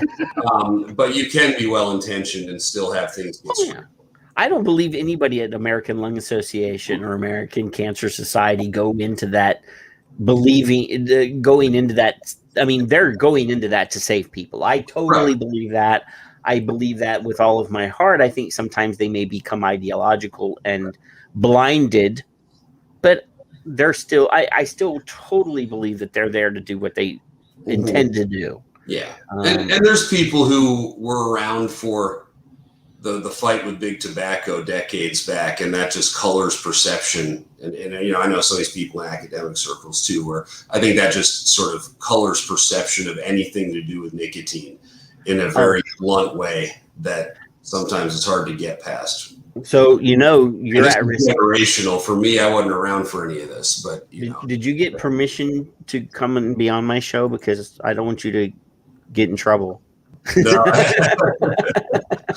I don't need permission. But, we've had some scientists on the show. We've had the actual editor for the Journal of Harm Reduction. She's the section, the tobacco harm reduction section editor on the show, and like, they've canceled her. She can't go to any conferences. She's a Maori woman from New Zealand, and they have literally tried to erase her. Not for being on my show, but for it's interesting because my smaller slice of the universe, like I said, kind of the economics profession, I'm not saying anything that's remotely controversial, right? No, you have proof for everything you say, which is perfect. And so then, but there are different kind of academic silos, right, with very different, and there can be groupthink, right, and et cetera. But you're at the University of Kentucky? Yeah. So you're not in an Ivy League too far. I mean, academia is one of those worlds where you politically you have to be very careful. Well, but there are people on our med campus who would vehemently argue with me about some of this stuff. I mean, it's and so I think you tend to have. And they're good people and good, there's nothing, we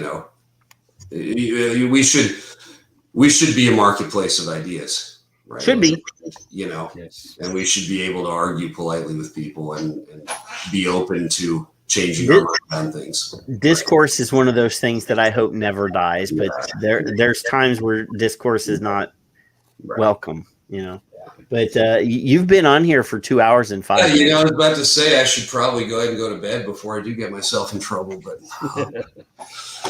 But we appreciate you coming. And in the future, if you have anything that you want to promote, any academic, even if it's not tobacco harm reduction or vaping related, we like to have friends in academia that we can promote. And we will always be willing to spread anything, even if it's about obesity or about gambling or about whatever. we will promote it. We talk about all sorts of stuff here. So advice of choice, right? Whatever it.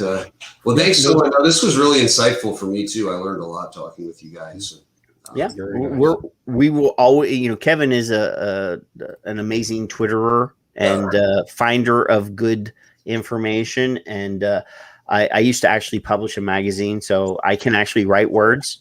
Yeah. So if you need anything, you just let us know. We're here, and we have an actual nicotine database, Kevin.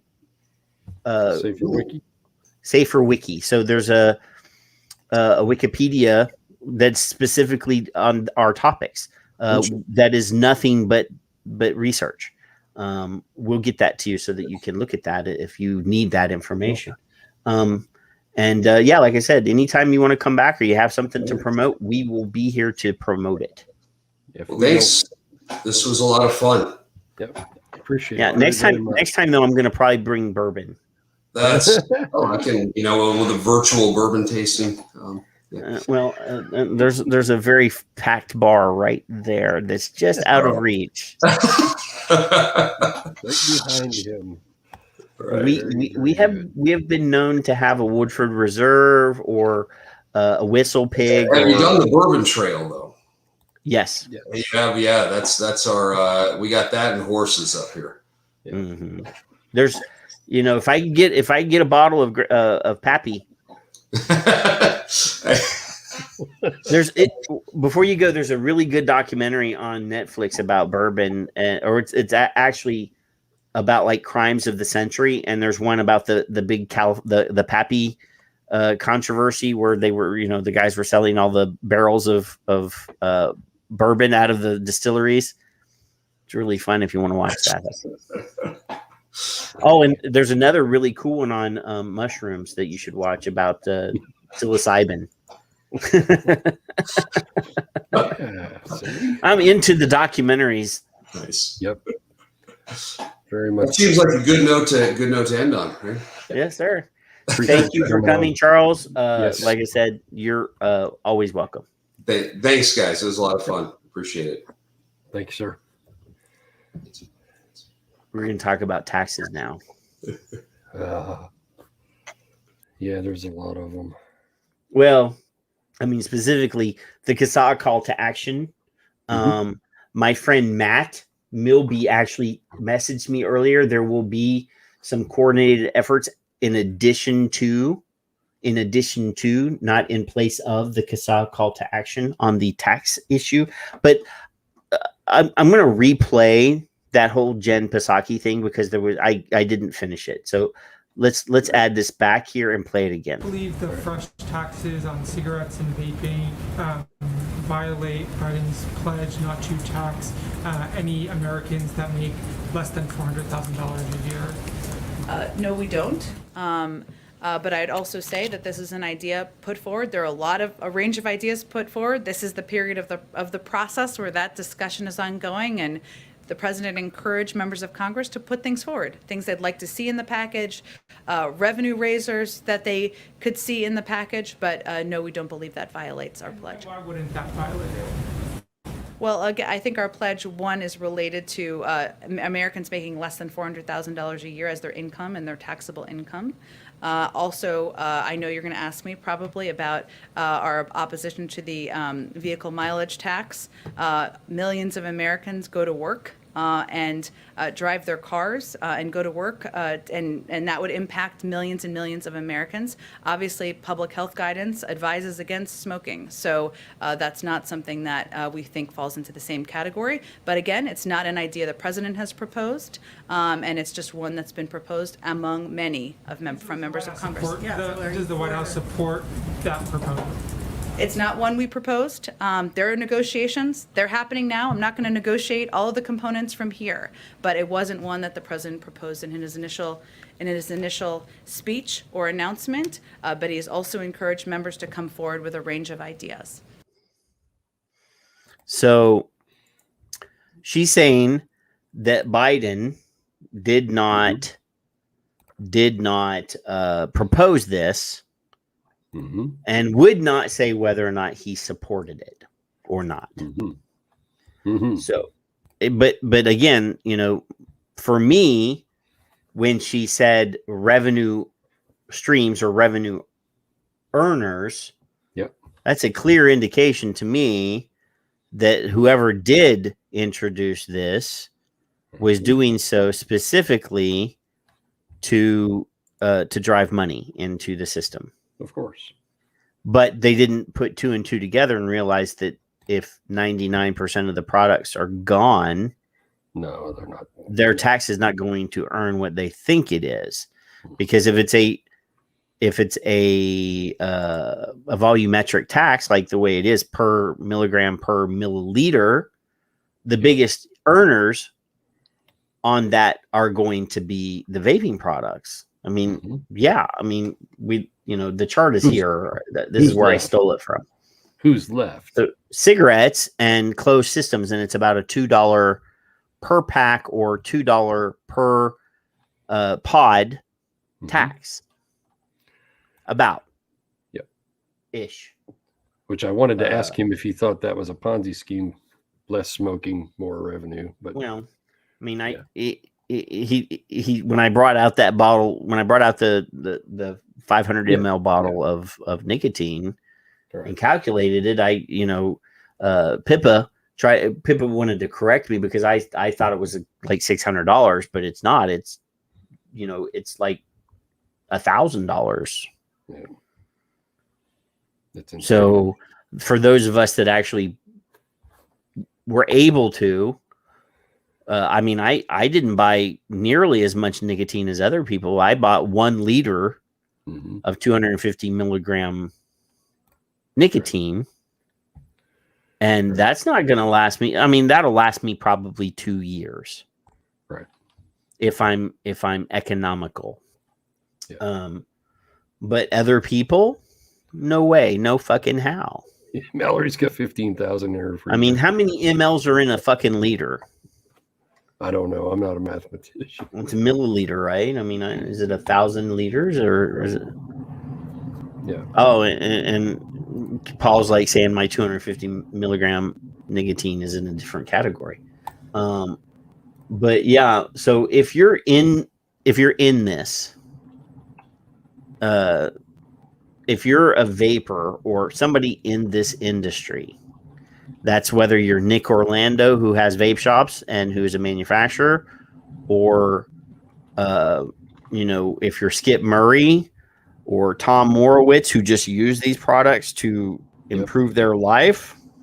Yep. You need to be getting on this right now. Like, this is important. And, you need to fill this out with your stuff so that it can get to your politicians. You can leave the preordained text, or you can, if you have one of those living documents that I talk about, the Word file that tells your story, add some of this language about this fucking tax and send it and hit all of your people. Not only did I did this, but then I went to Twitter the other day, Kevin. I'm sure that you probably noticed this, but on Twitter, I hit every one of my representatives over and over and over again, just to let them know that this is important and they need to fucking pay attention because, I need to debut that too. I forgot about that. So, I'm scrolling. Boy, while you're scrolling, I was busy on Twitter. Everybody that's on Twitter should follow both Mike Pesco and Charles as well. These two fellas right here. Boom, boom, boom. Because that him showing up via somebody's tweet, which I don't remember how we got a hold of it, but it wasn't me. I didn't find him. Michael Pesco, somebody that we know tweeted him, and it showed up in our algorithms, and it showed up, and we were like, holy crap. Did you see this guy? And yeah. And did you read this unbiased, seemingly to me unbiased, quite telling story of people who are actually just doing what they need to do? And honestly, I wanted to ask him, were they doing a meta-analysis like Glance does, only in normal, human features without stupidity on it? So I made a mistake, Kevin. You did not. Come on. On this Twitter, on this tweet. Yeah, to my representatives, I said, as a Texan, yeah, And I said that relies on vape products. I want my reps to know that this regressive tax will affect my life. Blah blah blah. Here's the doohickey. Here's the thing. Yeah. Well, since I used the words as a Texan at the beginning of my tweet, I got a whole bunch of these trending as a Texan. Apparently 3 Texans went to New York and got into a fight with a hostess at a restaurant because they asked for vaccine paperwork, and they apparently had a physical altercation with the hostess at the hotel or at the restaurant. And well, you're not representative of every fucking Texan that's going to do that. No, it's just the fact that since I used this, I had to see this. Well, there you go. So, I hit him there. That was 1 to Michael Cloud, John Cornyn, and Ted Cruz. These are the guys that represent me in Texas. Then I obviously pushed the Casal call to action with this one. Same chart, right? Because I want them to see those fucking numbers, Kevin. What's the then I hit him again with the black market, vape piracy, vape bootleggers. I use that one too, Kevin. And we need to hit these guys all day, every day. Obviously, Greg was promoting Michael Pesco's paper, the one that we just talked about with Charles. So obviously I retweeted Greg's tweet, and then I said, "Oh, by the way, Greg, I'm actually going to have one of the authors of that paper on my show." Right? What'd he say? He never responded. I think he's one of these hearts. He's one of these hearts over here. But Greg doesn't talk to me unless we're drunk at a bar somewhere. Yeah, well. We need to be as active as possible. I smacked Dick Durbin around a little bit with a very similar tweet. Fuck Dick. And pushing the Casal call to action because he's the one that's getting a lot of the credit for this. I don't think it was him, but he's the one that's pushing it. I don't think he's smart enough to write it. Then I retweeted some nerd. Yeah, some damn nerd. And by the way, for those of you who don't want to look yourselves, you can anyway with this little "Who is my representative" link that I just tossed in there. This is by zip code. Dr. Yes. Gardner. He is just fucking unbelievable. That man is unbelievable. Here's my calculator. I'm going to calculate this, Kevin. So what? So 1,000 mLs. Yeah. Times 250 times 0.05. $12,500 worth of taxes in my little tiny freezer by my foot. Yeah. That is unconscionable. It is well, yeah. And then think about this, because perspective is we have it. Others may not be able to get it, can't get it. And they don't know how to make it. So some of the people that are on the train of, well, fuck it, I'm just going to do it myself, can kiss my ass, because Mrs. Johnson may not be able to do that. She would prefer to walk in to get a Juul or whatever the brand is you wanted to talk about and just put it in her mouth and move on with her day. She doesn't know how. She's afraid to. She doesn't understand it. There's math involved. Whatever the problem is, she has arthritis. She doesn't want to fuck with bottles. Whatever it is. All that mixing that you can do. Well, but here's the thing, Kevin. Which one, Skip? Skip's asking me if I retweeted her. I retweeted her today. I don't know if I retweeted the one that she wants me to retweet, but I did retweet her. Man. And I did respond to her because she said she doesn't see my tweets sometimes. I know. I didn't Did you see that? Yeah. I didn't see troops. And then the troops came up like 3 or 4 times. I love that. So, while we're at it, Kevin, did you notice? I know you noticed because I sent it to you. I sent you the link. Did you notice that there's a new T-shirt on the Son of Liberty Radio Teespring store? I did, because you sent it to me. Because I know you did because I sent it to you. But that big behind the scenes. And I did do this, but there it is. There's the new what I'm calling "Walk the Plank." Take my vape, walk the plank T-shirt. I do this all by myself. Kind way of saying kiss my ass. Nick wanted me to change it, and I threw up in my mouth when he suggested that I put the Tampa Bay Bucks logo on this.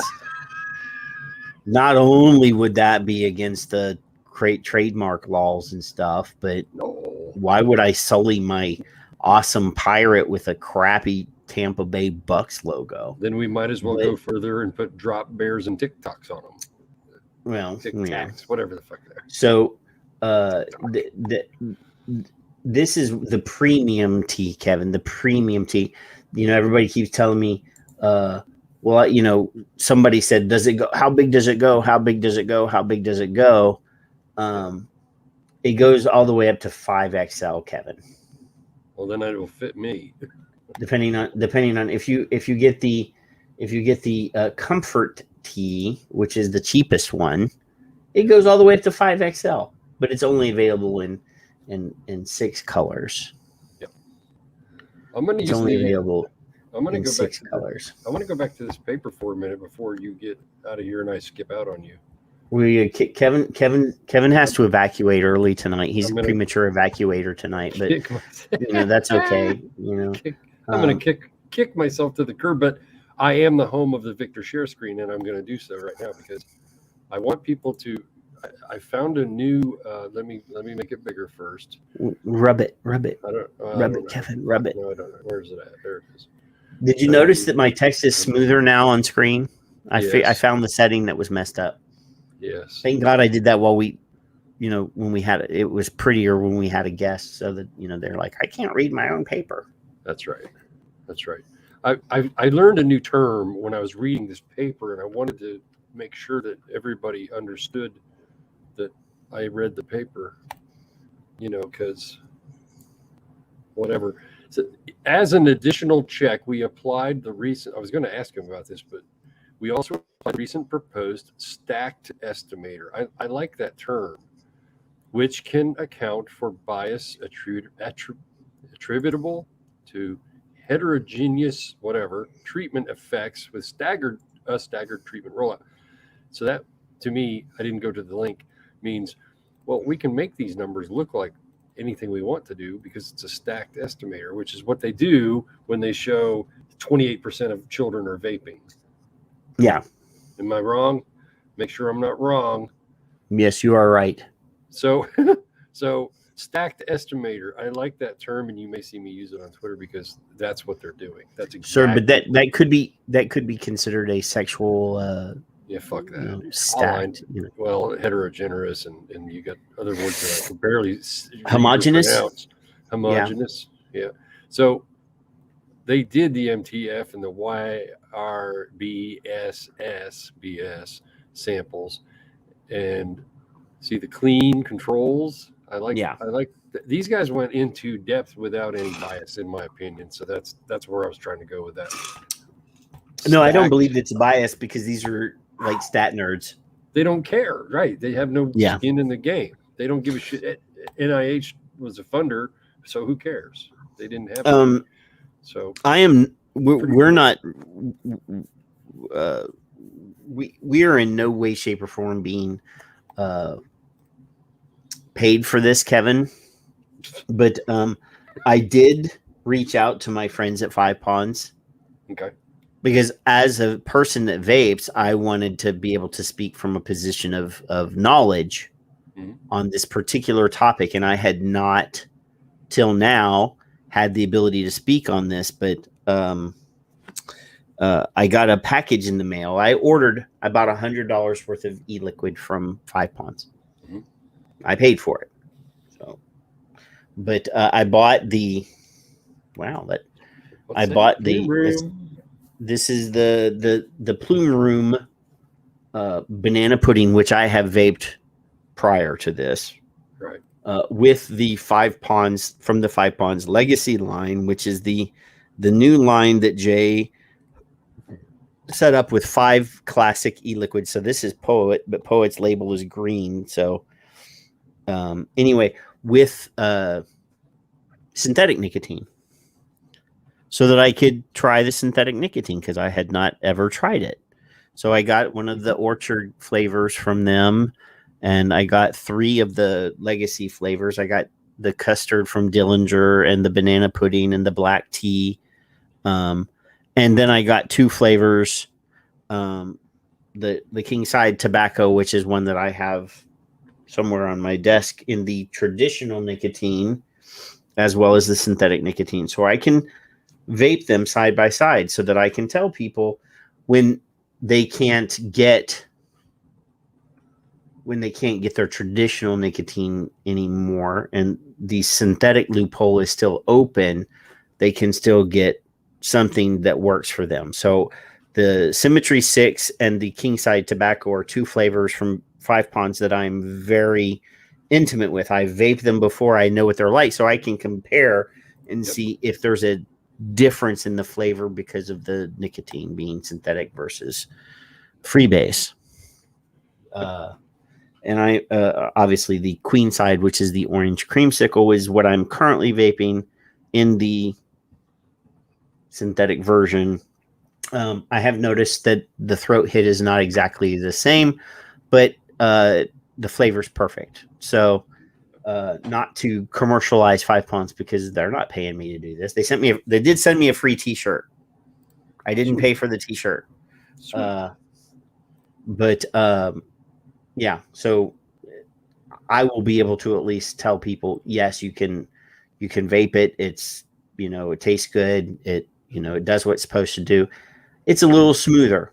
It doesn't have as much of a throat hit, which is something that is very important to me, but it is what it is. It at least will do what it's supposed to do.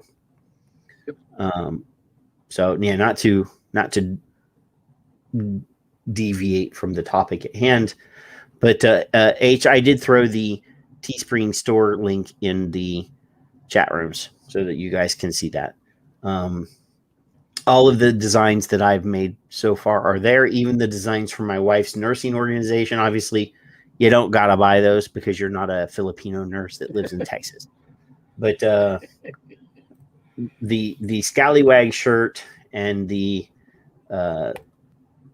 new Walk the Plank shirt, I'm very happy with.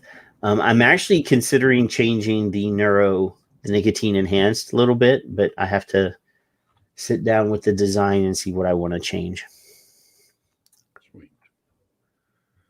So, Kevin, you're getting roto-rooted tonight, right? Or tomorrow morning? Early morning, 7:30. Yeah, Kevin clogged up his toilet with a big old deuce, and now he's got to have a plumber. I have to, we were so polite. We were so polite when Charles was on that I have to get out some of the esoteric nonsense in my head that I would. Well, when he said counterfactual, I was like, oh, I have to show him Clive Bates.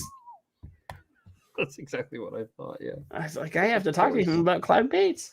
I think he can be a nice reference, and I hope we are one for him. Well, and if anything that we discussed on the show helps Charles out with doing whatever, he putting a presentation together or doing whatever, that's great.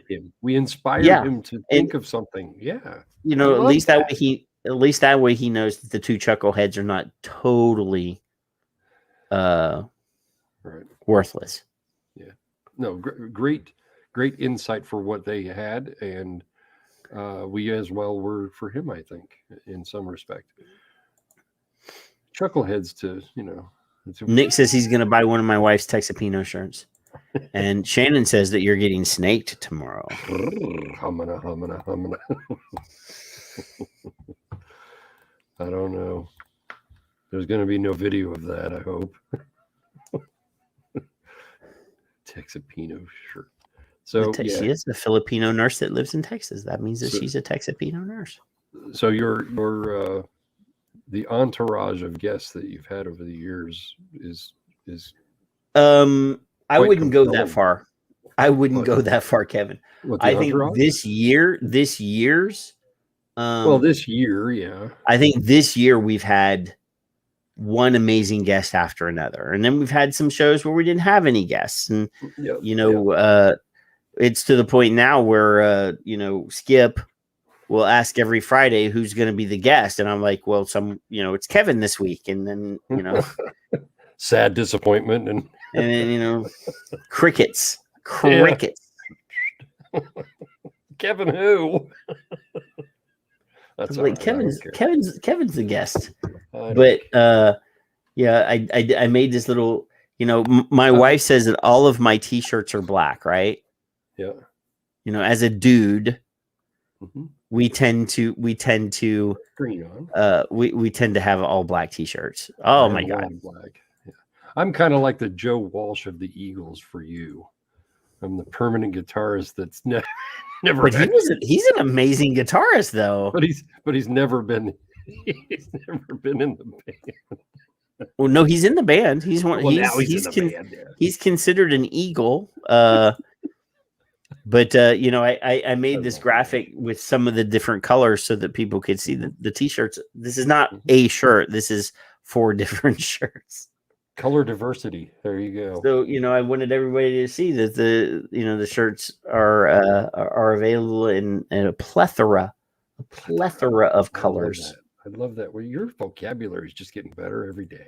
Did you see that I used Huskow in a text this week? Twice. Or you said in another tweet. I used Huskow. All I know is I like the variety. Well, I purposely had to figure out a way to add Huskow. I'm gonna put this on. I got to make this my pin tweet. I had to pin that, but it is sad to me. And look at this, dude. I retweeted my tweet. You remember my tweet? I said last week shelves are full, or I said this on August 24th. Mm-hmm. Somebody had said essentially they didn't say this verbatim, but they said, what makes you think FDA is going to enforce? Well, and I said, well, it's easy for them to sort through shelves and find all the illegal products when nothing is legal. And yes, Kevin or Paul, it is available in pink. FDA tobacco can easily go into a vape shop now when everything on the fucking shelf is illegal.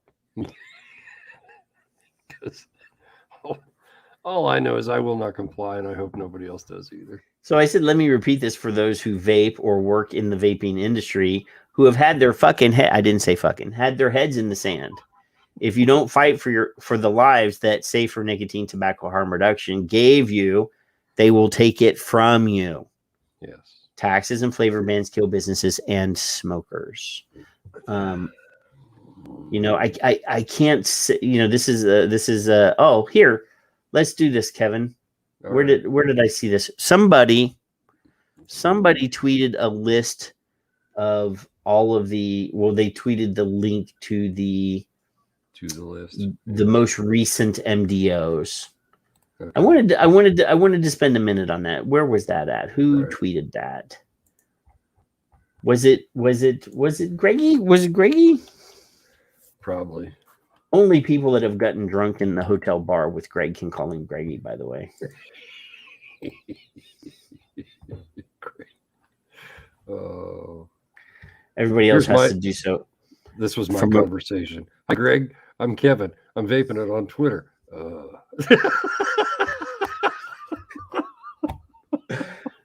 That was the conversation. So no, he doesn't do that to me because I know stuff that he's done that could embarrass him. So yeah, well, he kind of, I don't know if it was a groan or a grunt. Let's see, where's this at? Oh, here we go. All right. Is it? Yeah, there it is. Show this. What is this mild tax bullshit? What are they talking about? What is mild? Mild. Let me open this Excel document. Let's see, Kevin. I just made the first field very big so that let me is there a way to increase this on? I don't do Excel very well, but I'll share it just like this. So share screen. Nick, I will do a Twitter 101 with you. All right. So y'all can't, this is the extensive list. I don't know how to make shit bigger on Excel. So I'm just going to scroll to the bottom and work my way up because these are the most recent ones, right? Pretty So- much, if you're in the vaping industry, you're either on or going to be on this list. Well, eventually, if you're not already on, let's see. Is Generally. there a way? Zoom in. Right. Ah, there we go. Now I can see shit. All right. So let's scroll to the bottom because these are the most recent ones. So okay, Lotus, I know them. I've heard of those. Heartland, I've bought stuff from them. That's where my nicotine comes from. Ruthless, I know them. I've heard of them. Mr. E, I know them. Vapetasia, I know them. Beard, I know them. Nope. And these are like people that I actually know, not just somebody. Oh, Streamline, I know them. Troop says the list is not updated. Well, no, because there's still people that haven't received their MDOs, and there's people on this list that haven't received MDOs, and there's people that have received MDOs that aren't on this fucking list. Right. Yeah. But yeah, let's just go through what we have here. Innovape, Ripe Vapes. Obviously, we are quite familiar with Ripe Vapes because David, the stepfather of the owners of Ripe Vapes, is in this show sometimes. Like he's our friend on Twitter and he watches our show sometimes. Mr. And Forsyth, they were the, that's this guy. That's these guys. VCT, vanilla custard tobacco. This is the only thing that they put through a tobacco flavor. Obviously, it's not straight tobacco, so that's probably why. I don't know why I didn't. But Innovated, I know them. They're from Texas. Craft, California. Obviously, we know Casadaga because he's been on the fucking show twice. Donovan from Avail, which is, pretty bad because that's a fairly large company. They have something like 60 stores or something. It's crazy. Mr. Salt E, Humble, Cosmic Fog, that's Rob. Yeah. This is crazy to me. I mean, I shouldn't say crazy because I predicted this was fucking going to happen, Kevin. Nobody that watches the show can deny. I fucking told you they're not gonna look at your damn PMTAs. They're gonna fucking use a software bot to find a flaw. It's all it takes. Flaw. They're gonna Prohibition Vape Company. Isn't that kind of funny? Yeah. Smacks. Yeah. Some of these are quite large, but the one that stands out is Swisher. Triton. Yep. Triton is a huge company. Even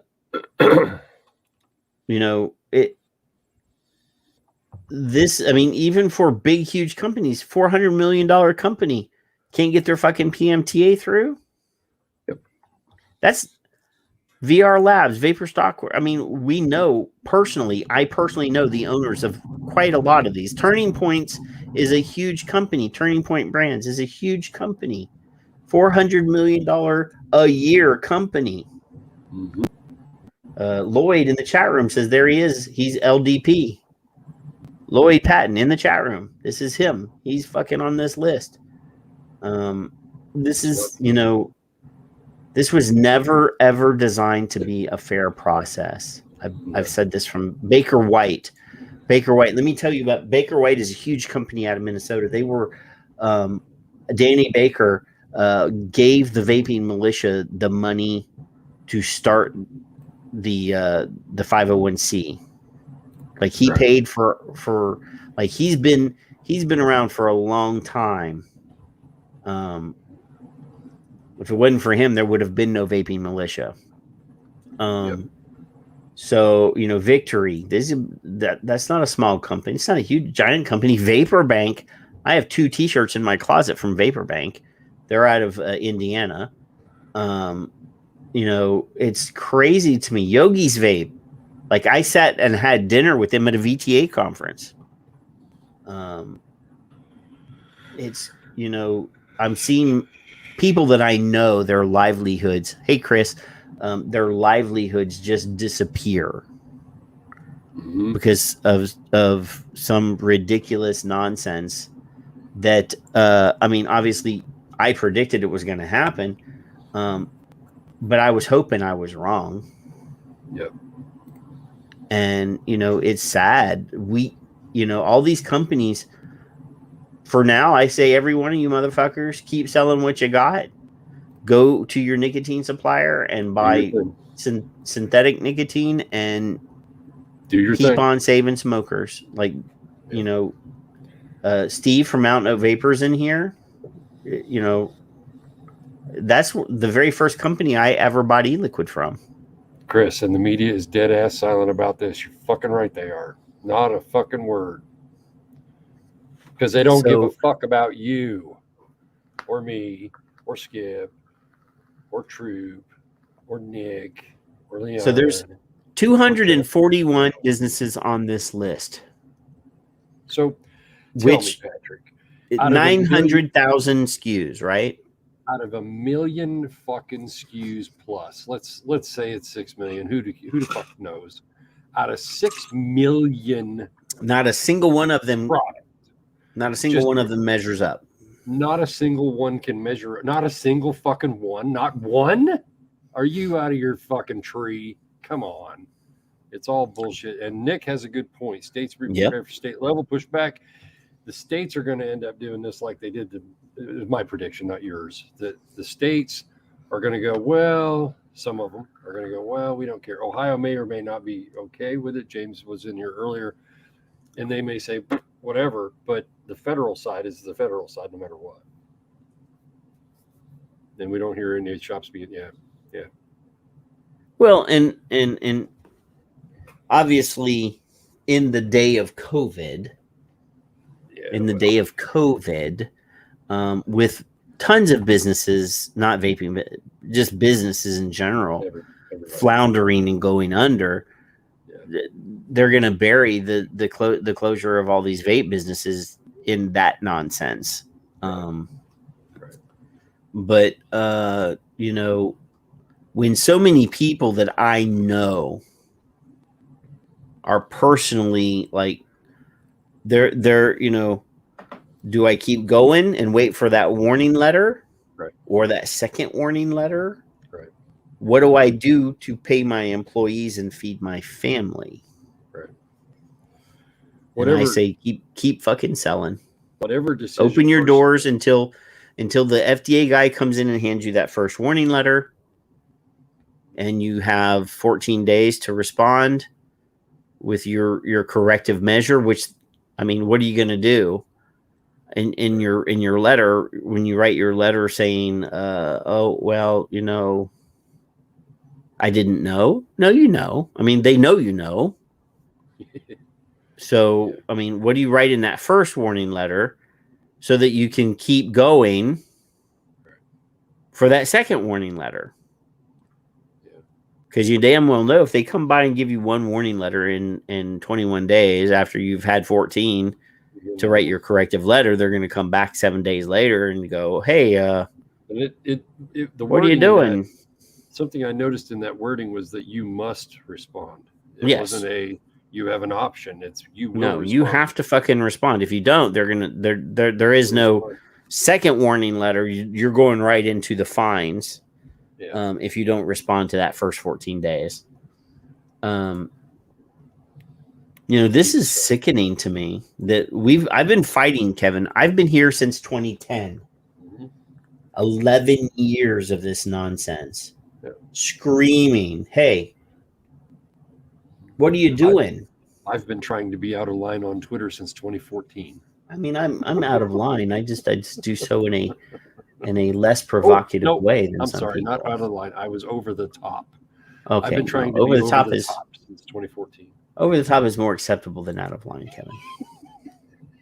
I rarely use the F word on Twitter, and I never use the F word. I've never used any profanity in a tweet. Now I'll use words that embarrass people, or I'll talk down to people. I'll be insulting. Right. I will in response, but I won't to anybody else. Even those I hate. So I don't remember now right off the top of my head what the price tag on that PR thing that Dimitri and Brent and Tiny Lips worked on. 10 million, 2 million. I don't remember, but millions. At this point, every dollar that was spent in PMTAs would have probably paid for that. Yeah, probably. Time and effort and cash, yeah. So, there's 23 people in Facebook, I think, or so. I don't know how they measure this, but Skip everybody. So Matt Wardell Kern says he thinks it was $2 million. If you add up all the guys that spent, even the little guys that spent a little bit more money on their PMTAs, if they'd have thrown all that money into the fucking hat 2 years ago when this whole thing, I mean, obviously their PMTAs would have been fucked, but we're at this point now where this has to happen. There has to be a fucking huge sea change. We have to fucking raise money for this PR thing because there's no way. It's got to be a coordinated backlash. As much as I like, being a scallywag and like breaking the rules because I'm who I am, and I like being the black sheep and the rebel and all that. We have to be respectable, and the only way to make this happen is to have fucking huge amounts of money thrown into this PR thing. Yeah. And the big guys that are still in there, Nick is in here saying stuff. I don't know if he should be saying it out in public yet, but he says there, there's something, okay. But everybody needs to be putting in what they can put in. I don't care. Big guys, small guys, little guys. I'm still, Nick says he doesn't care if he's talking out of school. You got to learn how to keep a secret, Nick. I tried touching his hair. The only play I know he got no hair on the top of his head. What hair are you trying to touch, man? I mean, I know you like Nick and everything. Demi will pop in here and find out. No, he's in Greece. That's right. He's in Greece. Yeah. He's in Greece. All I know is I have the utmost respect for everybody still going. And if you make the decision not to go any longer, I understand why. And man, it breaks my heart. And I'm sure it breaks his heart. His being doofus over there. So I don't have a heart. Do whatever you can, any means necessary. You have zero literal to lose. And what are they going to do? Fine you? Well, if you got to pay it, you got to have the money to pay it. You got to pay to play. Got to pay to play. And that sounds like a tweet that I said earlier. Did you say you got to pay to play? I sort of said that to Skip. I believe if it was Skip, I don't remember. I'll find the tweet and do it on the Victor share screen. Just hang on a minute. Let me see. It's not too far down. See, Lloyd's my guy. He's saying helping smokers quit until handcuffs. Oh, no. This was a Lance Churchill tweet. I embellished. Let me do my share screen here. Hold on. Well, you got to hit the button. I can't hit the share button until you throw it up there. Don't rush me. There's the share button. I got to make it bigger while we're rolling. Oh, here. Gosh, you got to rub that shit. I can't see nothing. It's easier for me to read if it's a white background. I tell you that for sure. I'll let you. His said legislation to protect children from e-cigarettes would require that manufacturers pay the user fees to the FDA to help fund the FDA to conduct stronger oversight of the e-cigarette industry. That's the Collins Center. That's from Collins, yeah. And I corrected the verbiage by saying legislation to protect the children, trademark, who cannot legally purchase from e-cigarettes. We have to protect them from e-cigarettes. It require that chosen manufacturers agree to pay to play user fees, predetermined bribes to the FDA to help fund the FDA to conduct stronger zero oversight of the industry. That's my version. And fuck you if you don't like it. To the people that don't. Why are you so mean to me? Fuck you if I don't. The people that are you the people? I am a person. I am part of the people. So the predetermined pay to play part, I think, was afterwards. Skip mentioned something, and I can't find that one. But yeah, I mean, Nick says if it can happen properly and swiftly, it will happen. The wheels are in motion. See, the thing is the campaign is already authored. Like, they had contracts, they had everything ready. So, if the money were to appear rapidly, it could easily be implemented because all the work has been completed. I mean, I bet you $10 it's going to be more expensive now than it was 2 years ago because everything's more expensive now. Right. Oh, yeah, but of course. I mean, they have all the perspectives and all the presentations and everything done. Nick, I'm laughing in your general direction. I scoff at you. I scoff. Kevin, be nice. I need to make I guess I need to make another coffee mug, Kevin. There you go, Chris. With the new walk the plank, huh? I guess I didn't add that. That was one of the and somebody asked me for an apron. Was it Chris? Was it Chris that asked for I think it was. a barbecue apron? I think he was going to make some s'mores, yeah. With Tootsie Rolls? Paul's all down there with Tic Tacs, and he's got the Tootsie Rolls. Fire the cannons. He said yes. It was him. Fire the cannons. So I hope Charles saw that, because I was going to point that out right above my little head here. He and his team of guys who are obviously disagreeing with each other here and there a little bit. Well, I mean, of course. I mean, they were arguing about who was going to peer review it because all the peers were in the paper and they can't peer review their own papers. Well, he's familiar with Glance. Let Glance do it. He did not want to say anything. No, that's fine. That's all right. I was not going to let that go. I was not going to let that go. I'm not going to nick him for it because I get it. I get it. No, I mean, I wasn't going after him, but No, I was not. And then Skip was in the chat room yelling at me for interrupting him. I've got 2 farm animals for boys. That's the problem. So, yeah. Jeffrey, I am almost 100% positive that there are discussions about a rally. I'm not privy to those, but I am almost 100% positive that is something that is being talked about, because I am aware that UVA had a meeting, I believe, last Friday while we were doing our show. Pretty sure. Because I think Matthew Milby is in that group, and I think he came into the chat room last week and said that they had just finished their UVA meeting. So I'm sure that is something that is occurring. What did Hennage just said something? Oh, there it is. Rally in UK set for there's a vaping rally scheduled for November 3rd in the UK. H is saying that in the chat room. I did not know that either.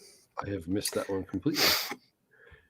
But I would love, if somebody wants to have me come to the UK and give a speech, I will gladly go if somebody will pay for me to go.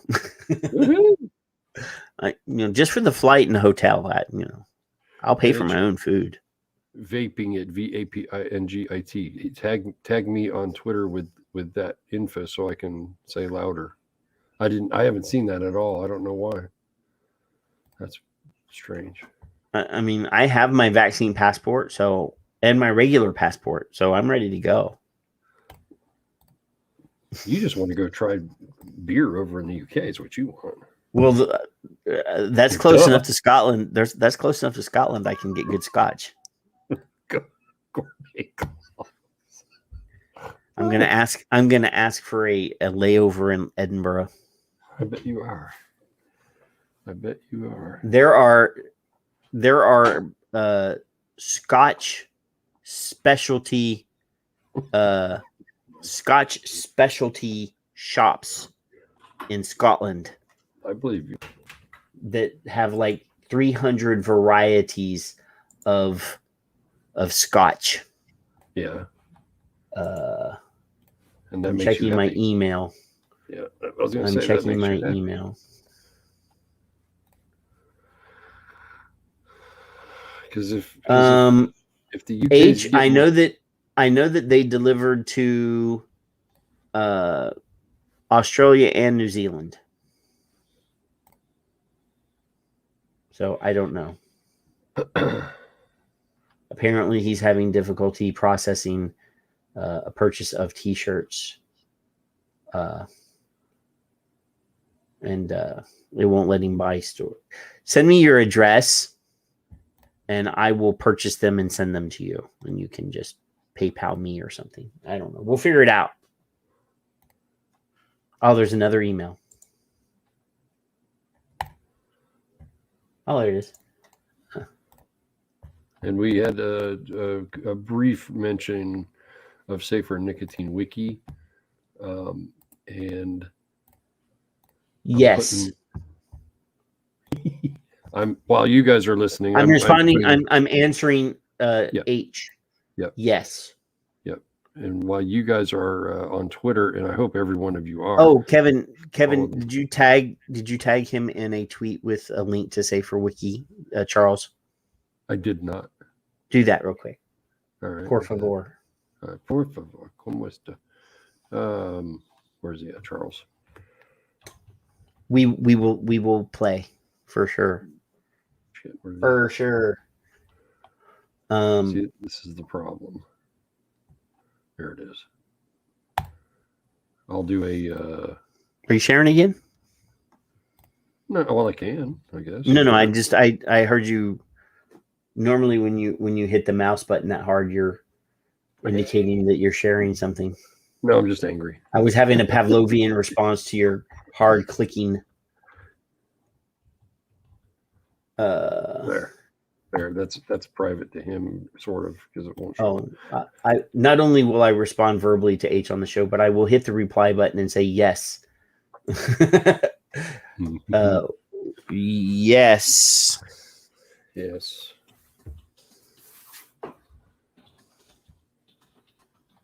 I'm answering for you too, Kevin, by the way. Okay. So the Safer Nicotine Wiki, I put a tweet today out, I think it was, that when I did my little challenge, I had 3 people behind the scenes who I trusted to make sure I was being honest about the data that I could have had thrown at me when I did my challenge. And for those of you who don't know, I was raising money for one of 2 things. And I know some of you may not believe this. What? We should do another survey. Another survey? We should do another survey. So I did it with the intent of finding out whether it's addictive or not. I'll do another survey. I want more than 7,000 people, though. Not unhappy with that number, but I was hoping for 10 million. So I did the survey, or I did. See, now you got me all discombobulated.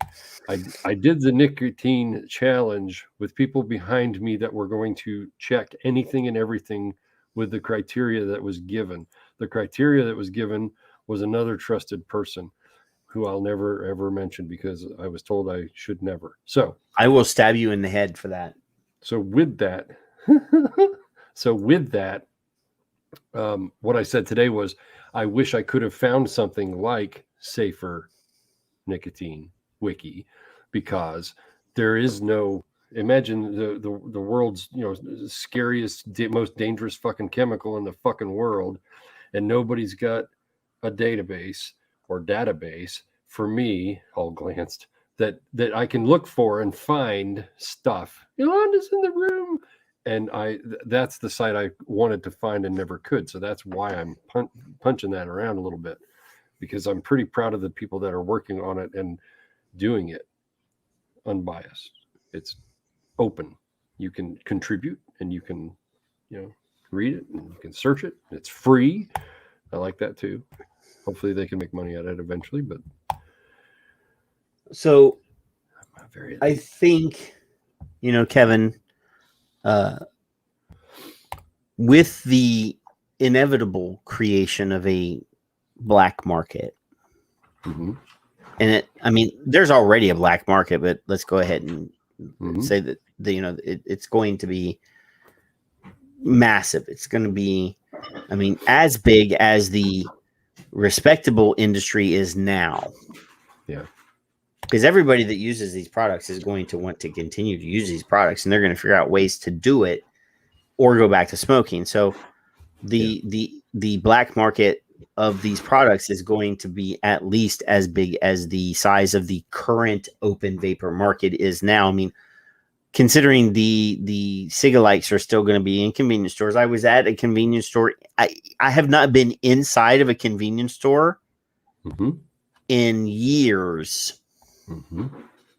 Because I always pay at the pump and I just go, right? Because I don't drink soft drinks, and there's nothing else in there for me.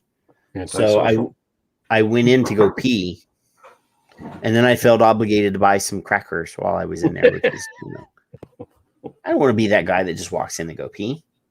So I was standing there and I was looking, and behind the counter were like new things that I'd never seen before, and like I saw they had a fucking like cigalike that looked like it was maybe an 8 mil tank, not a cigalike, but an actual all-in-one device with an 8 mil tank or something, and it had fucking LEDs in it, and it was like ding ding ding. I'm like, this is why we can't have nice things. It ain't going anywhere. And that's I know for a fact that was not on the market prior to 8/8/16. So why should any of my friends shut their shit down? And the other thing is Kevin, these convenience stores are not the ones that are stocking the tobacco products on their shelves. The tobacco distributor comes in and puts that on the shelves. They leave a box of cartons of cigarettes behind the counter so that you can restock if you run out of something. But those products are put on there by a tobacco distributor who should know what the rules are. And they're the ones putting these products on the shelves, these C-store distros, these tobacco distros. We're going to all the people in open vapor, that list that we showed on screen of all the new MDOs. These are people that have been following the fucking rules, doing everything that they could to be considered a legitimate business. And they're getting fucked over by these Chinese, I'm not trying to be racist, these Chinese companies that will produce and sell anything regardless of what the law says. And people will buy it and put it on the fucking shelf. In any store that wants to be able to sell them, And the C stores, there's over 300,000 C stores in the United States. That's not counting the independents that are not members of the union or members of the trade association. Those are the legitimate ones that are members of the trade association. And then you've got hundreds and hundreds of mom and pop C stores that are buying their fuel from independent fuel companies. By Baldy. You can't golf at 2 a.m. Where's he going? Good night, Nick. He's going to go get into bed with his lovely wife. So the independent guys are you guys. That's the way I see it. So, like I said before, fly the fucking pirate flag. Keep breaking the rules until they fucking come for you. Come take me out of my store and lock me up. That's what you're going to do to me if I were a old enough person to do that. Because and have a camera. I said that. They're not going to they're not going to feed your kids. Nope. They're not going to pay your lease. They're not going to buy you out of your lease, or the sad thing is the bankruptcies. No. I've seen guys announcing on Facebook this week that they were opening new stores. Yeah. I saw last week, and I didn't mention it, not to embarrass anybody. I don't know who it was even. Lloyd must have listened. Lloyd must have listened to our show last week where we explained to people how to build a black market van. I've got a picture of a van. If you if you've got your customer list and you can rent a van or buy what are they? The Mercedes vans are really nice. The big delivery vans that they have, they're not super expensive, even though they have Mercedes on them. You don't have to wrap it or anything. Just drive around. Incognito. Hand out business cards to your clientele with your phone number, a blank card with your phone number on it. They know what it's for. Here's my number if you. I'm going to be parked in this parking lot at this time, or I'll come to your house. But obviously you have to know your clientele for that kind of business. That's what the black market is. Some stranger call you that you don't know. I don't know what you're talking about, son. Code words and speakeasies. Mm-hmm. I'm all for it. Yep. And James promised me last week on the show that he had nicotine and he was going to he could send me nicotine. It's strange and because he got his MDOs.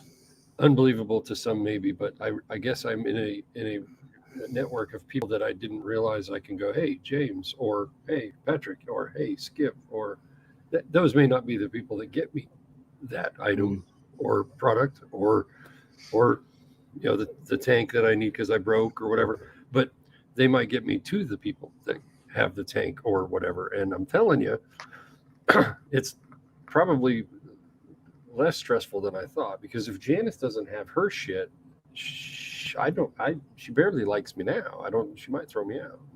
I'll have to come to Texas. I totally get it. I got a spare room though. And a backyard. I'll take the backyard. Put you in the doghouse. I have to build you a doghouse though, because I don't have a dog. I could probably build one here. So yeah, I'm not condoning people being shut down for something that they're doing that's saving people from their choice. I'm dumbfounded. Oh, that was the tweet I wanted to show. All right. I know that you got to go to bed because you got to get up because the plumber's going to come and roto-rooter you in the morning. Well, we debated on the time. He said 8. I said 7:30. So the syntax was created as a social engineering tool to change the behavior of those people. It is a tool to penalize you, to make you fall in line. Do as you're told. A punitive vape tax is their way to change your behavior and control your choices. Yes. I won't be taxed for living. I will not comply. Fuck you. So I don't need you. I want regulations. I want reasonable regulations. I want things, rules to make this product safe as possible. Well, I'm going. Where is she? Missouri. Where is she at? Where are you, Skip? Montana. Skip is Minnesota. Where is she? Minnesota. I'll bring my East Coast accent and I'll make it Minnesota. I'll live in the woods. I don't care. I mean, hell. I'm sure that there's a vapor that we know that's a truck driver or that has a truck. Right? We have over the road truckers. There was at one time at least 2 different YouTubers or vape personalities that were the vaping trucker. Yes. There were 2 of them.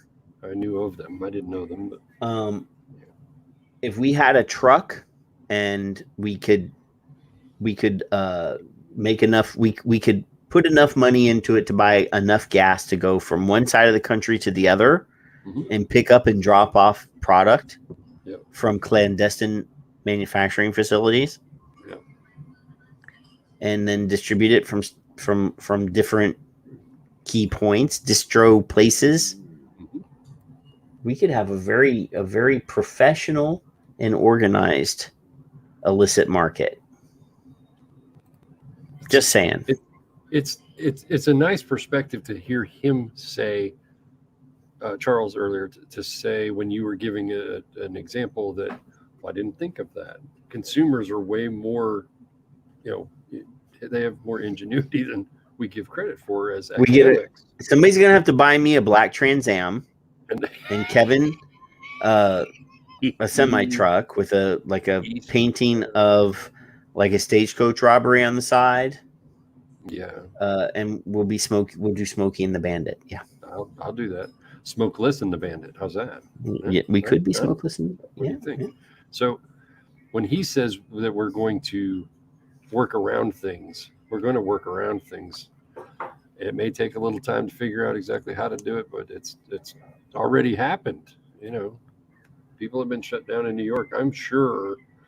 I don't have carnal knowledge, but I'm sure there's flavors in New York, despite the ban, that are being put out. Yeah, they're just sending money to the Indian reservations and to the neighboring states. It's coming, one way or the other. And there's going to be they can shut this down. You can't shut us down. There's going to be a handful of states. So Alabama already got synthetic nicotine, right? Yeah. They already banished it, which is odd because it's Alabama.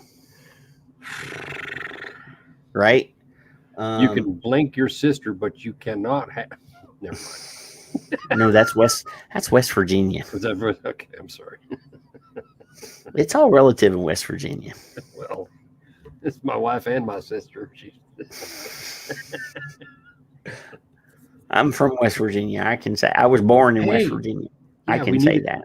We need a Sally Field character to go with us.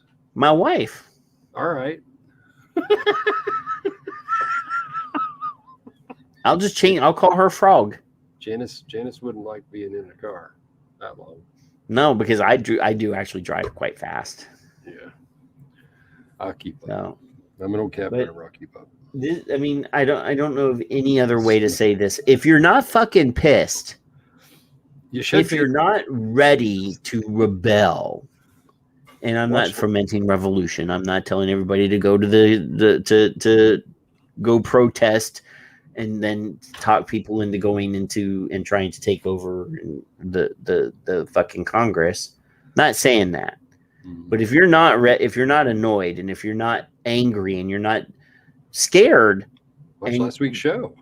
You're not ready to spit in the eye of these motherfuckers that are essentially telling you that your choices are not important, that your life is not important, that they're unwilling to acknowledge that the science is there that proves that this product is safer than cigarettes and does indeed have the highest success rate to get people off of cigarettes, then I wouldn't be here if it didn't.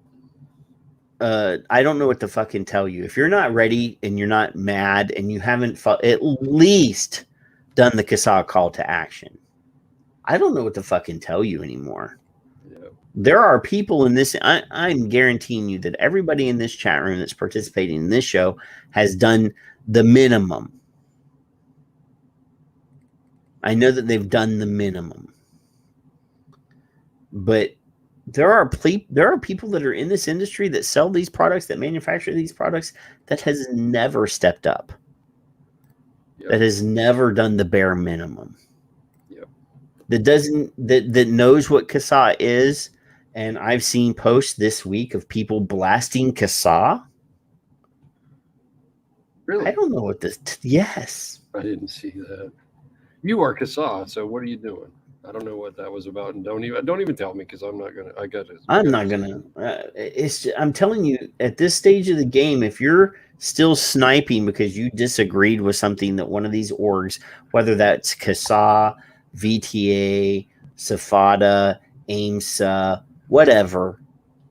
If we're in this 11 years, I've been fucking in this, and I've been here doing the best that I know what to do. Mm-hmm. And I still see people bitching and moaning about something that happened 5 years ago. And if you don't, then you got no business being here. And you can go fucking buy a pack of cigarettes at this stage. I'm done.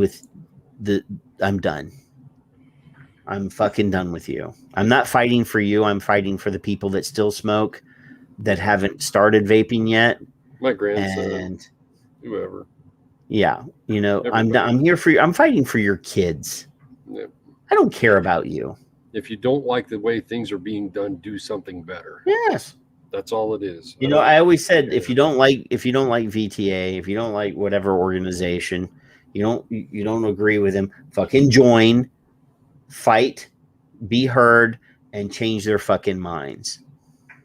Articulate. Sitting on the sidelines, bitching and moaning at what other people are doing, whether that's VTA or CASA or what's Amanda's group? I can't remember. Safari. Not Amanda. No, not Amanda.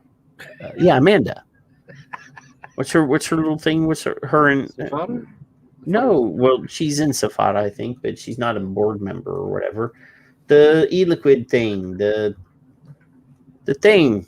I'm not in the industry anymore or ever, so I don't know. Nuto. AVM. If you don't agree with what AVM's doing, then fucking do something else.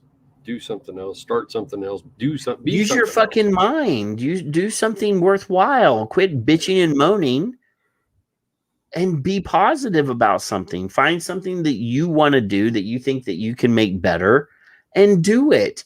Don't waste time and breath trying to change somebody else. Change your fucking self. No, when I did the survey, twice I mentioned that. I had it out for, I don't know, a week, and somebody in the UK emailed me and said, "Hey, there's another survey. It's like they're trying to steal your thunder." Not being facetious about it in the email. It was just, I want you to be aware kind of thing. He said, "I like yours, and I don't know what this one is, and we don't know who he is." And they didn't know who I was, for that matter. But I learned who it was, and I contacted him. I'm like, "Dude, how did you do this?" Well, he was part of the Michigan thing, J. Irving Bates, and he had done something very similar. Well, either way, it was something very similar, different questions, but similar. So I promoted both on purpose, because I thought, well, he's doing it at the same time. It just happened to be that way. Mm-hmm. Instead of going, well, don't do his survey, I said, "Hey, here's another survey. There's a couple people that I did that with. Mm-hmm. Why am I going to down him? He's trying to do the same thing I'm doing, just a different way. Who gives a shit? If we get data from it, or data, whichever you prefer, what's the difference? It doesn't matter. If the end goal is the end goal, I know there's politics within these groups. I damn well know there's politics within these groups. You can't not have politics. But Pink, look at that. Look at that. I was thinking of you, Kevin. Well, so for the ladies, it's a for the ladies, yeah. I did want to let you know that I was thinking of you. So here is the woman's version of the shirt, and this is the more form-fitting girly shirt, but yeah. there's also a regular girly shirt, which is this one, the woman's classic tee. What we should do is a what? NUT. No, we got to be more respectable. Only. We got to be more respectable and be, we can't mention tits. We didn't. We said NUTO. Well, yeah, but I had somebody point out to me recently that they thought that was rather unprofessional. Well, and that it didn't reflect well. It didn't reflect well on the industry. So I'm good. That particular thing. So somebody that I like told me that, and I'm like, well, it was enjoyable and it was fun and it was brash, and at the time, we had a dumpster fire president, that kind of approach worked with. Who doesn't like a good dumpster fire? So, but all right, guys, Kevin is leaving. And that means that I'm leaving too. My wife is home from work, and she actually, today was her first day back at work from the COVID. Yeah. And I should go and make sure that she is sleeping well, because she has to go back to work tomorrow. I'm off, so I get to sleep in. But do your things, people. Enjoy. I know that the race car stuff, the NASCAR, is back, and lots of people will be enjoying people watching nose up, tits out. Yeah, Skip. That's unprofessional, Patrick. I don't like that. It according to the person, that it reflected poorly that a person in leadership in our industry would use that hashtag, and I said, Well, I'm not leadership by any means. I don't know if she's ever used it, but whatever. She did actually use it on our show. On our show, yeah, it was 2 years ago, wasn't it? A year and a half ago. But anyway, enjoy watching the cars go around in circles if that's your thing. And I think football is here, and that's my thing, is watching guys beat the shit out of each other and run with a ball. So do that. I'm probably going to go and buy some ribs. I think I'm going to do some ribs. Good. Like some of the, the baby back ribs. So I might go to the meat market tomorrow and have a beer. I was going to have a beer tonight, and then I was like, should I actually have a beer with a PhD? I don't know. I think he would have been okay. I think he would have felt comfortable, but he's a new friend. We want to make sure that we're doing good, Yeah. But next time, it's like when Morrow was on the show the first time, we were good. We were very good. So college football's tomorrow, NFL Sunday, and NASCAR and bush racing is this weekend. And I bet you there's all sorts of other things for you to enjoy. Obviously, enjoy time with your family, and just be ready to go, because the war is not over. And regardless, like I said, we're flying the fucking pirate flag. So we'll see you in 7 days. Kevin, don't leave. I'll see you in a minute. Stay there for a second. Can't hear you. Nope, I can hear you. Love you guys. See you in 7 days.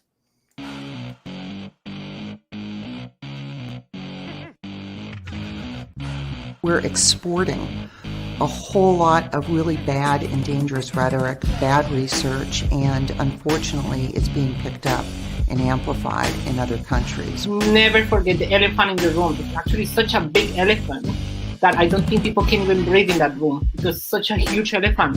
It's the number one preventable cause of death in Australia. So when you are taking a precautionary approach, when you're like, no, we just don't know enough, I just tell them, shut up, because that just, I don't know, is killing people right now. So we know that vaping nicotine is not risk-free. Nothing's as good as fresh air, and nothing's risk-free. But the Royal College of Physicians in the UK, Public Health England, have reviewed comprehensively the literature and found that, concluded that vaping nicotine is at least 95% safer over the long term than smoking cigarettes. It's not about really quitting smoking. Their ideological viewpoint against vaping is so strong and so weird. Like, honestly, it's just weird. I don't know why it evokes this incredible sort of anger from these people. I mean, this colleague of mine said to me when I first moved to get the inquiry up, her comment to me was, why don't they just use a patch? And I said to her, do you smoke? And she's like, no. I said, have you ever smoked? And she said, no. And I said, well, shut up then. You don't know how hard it is to quit smoking. Unfortunately, we're putting people in the choice of either being criminals or running the risk of a 2 in 3 death from smoking. And we shouldn't be putting people in that position. No. Clearly, when you tell teenagers not to do something, there's a good chance they will do it.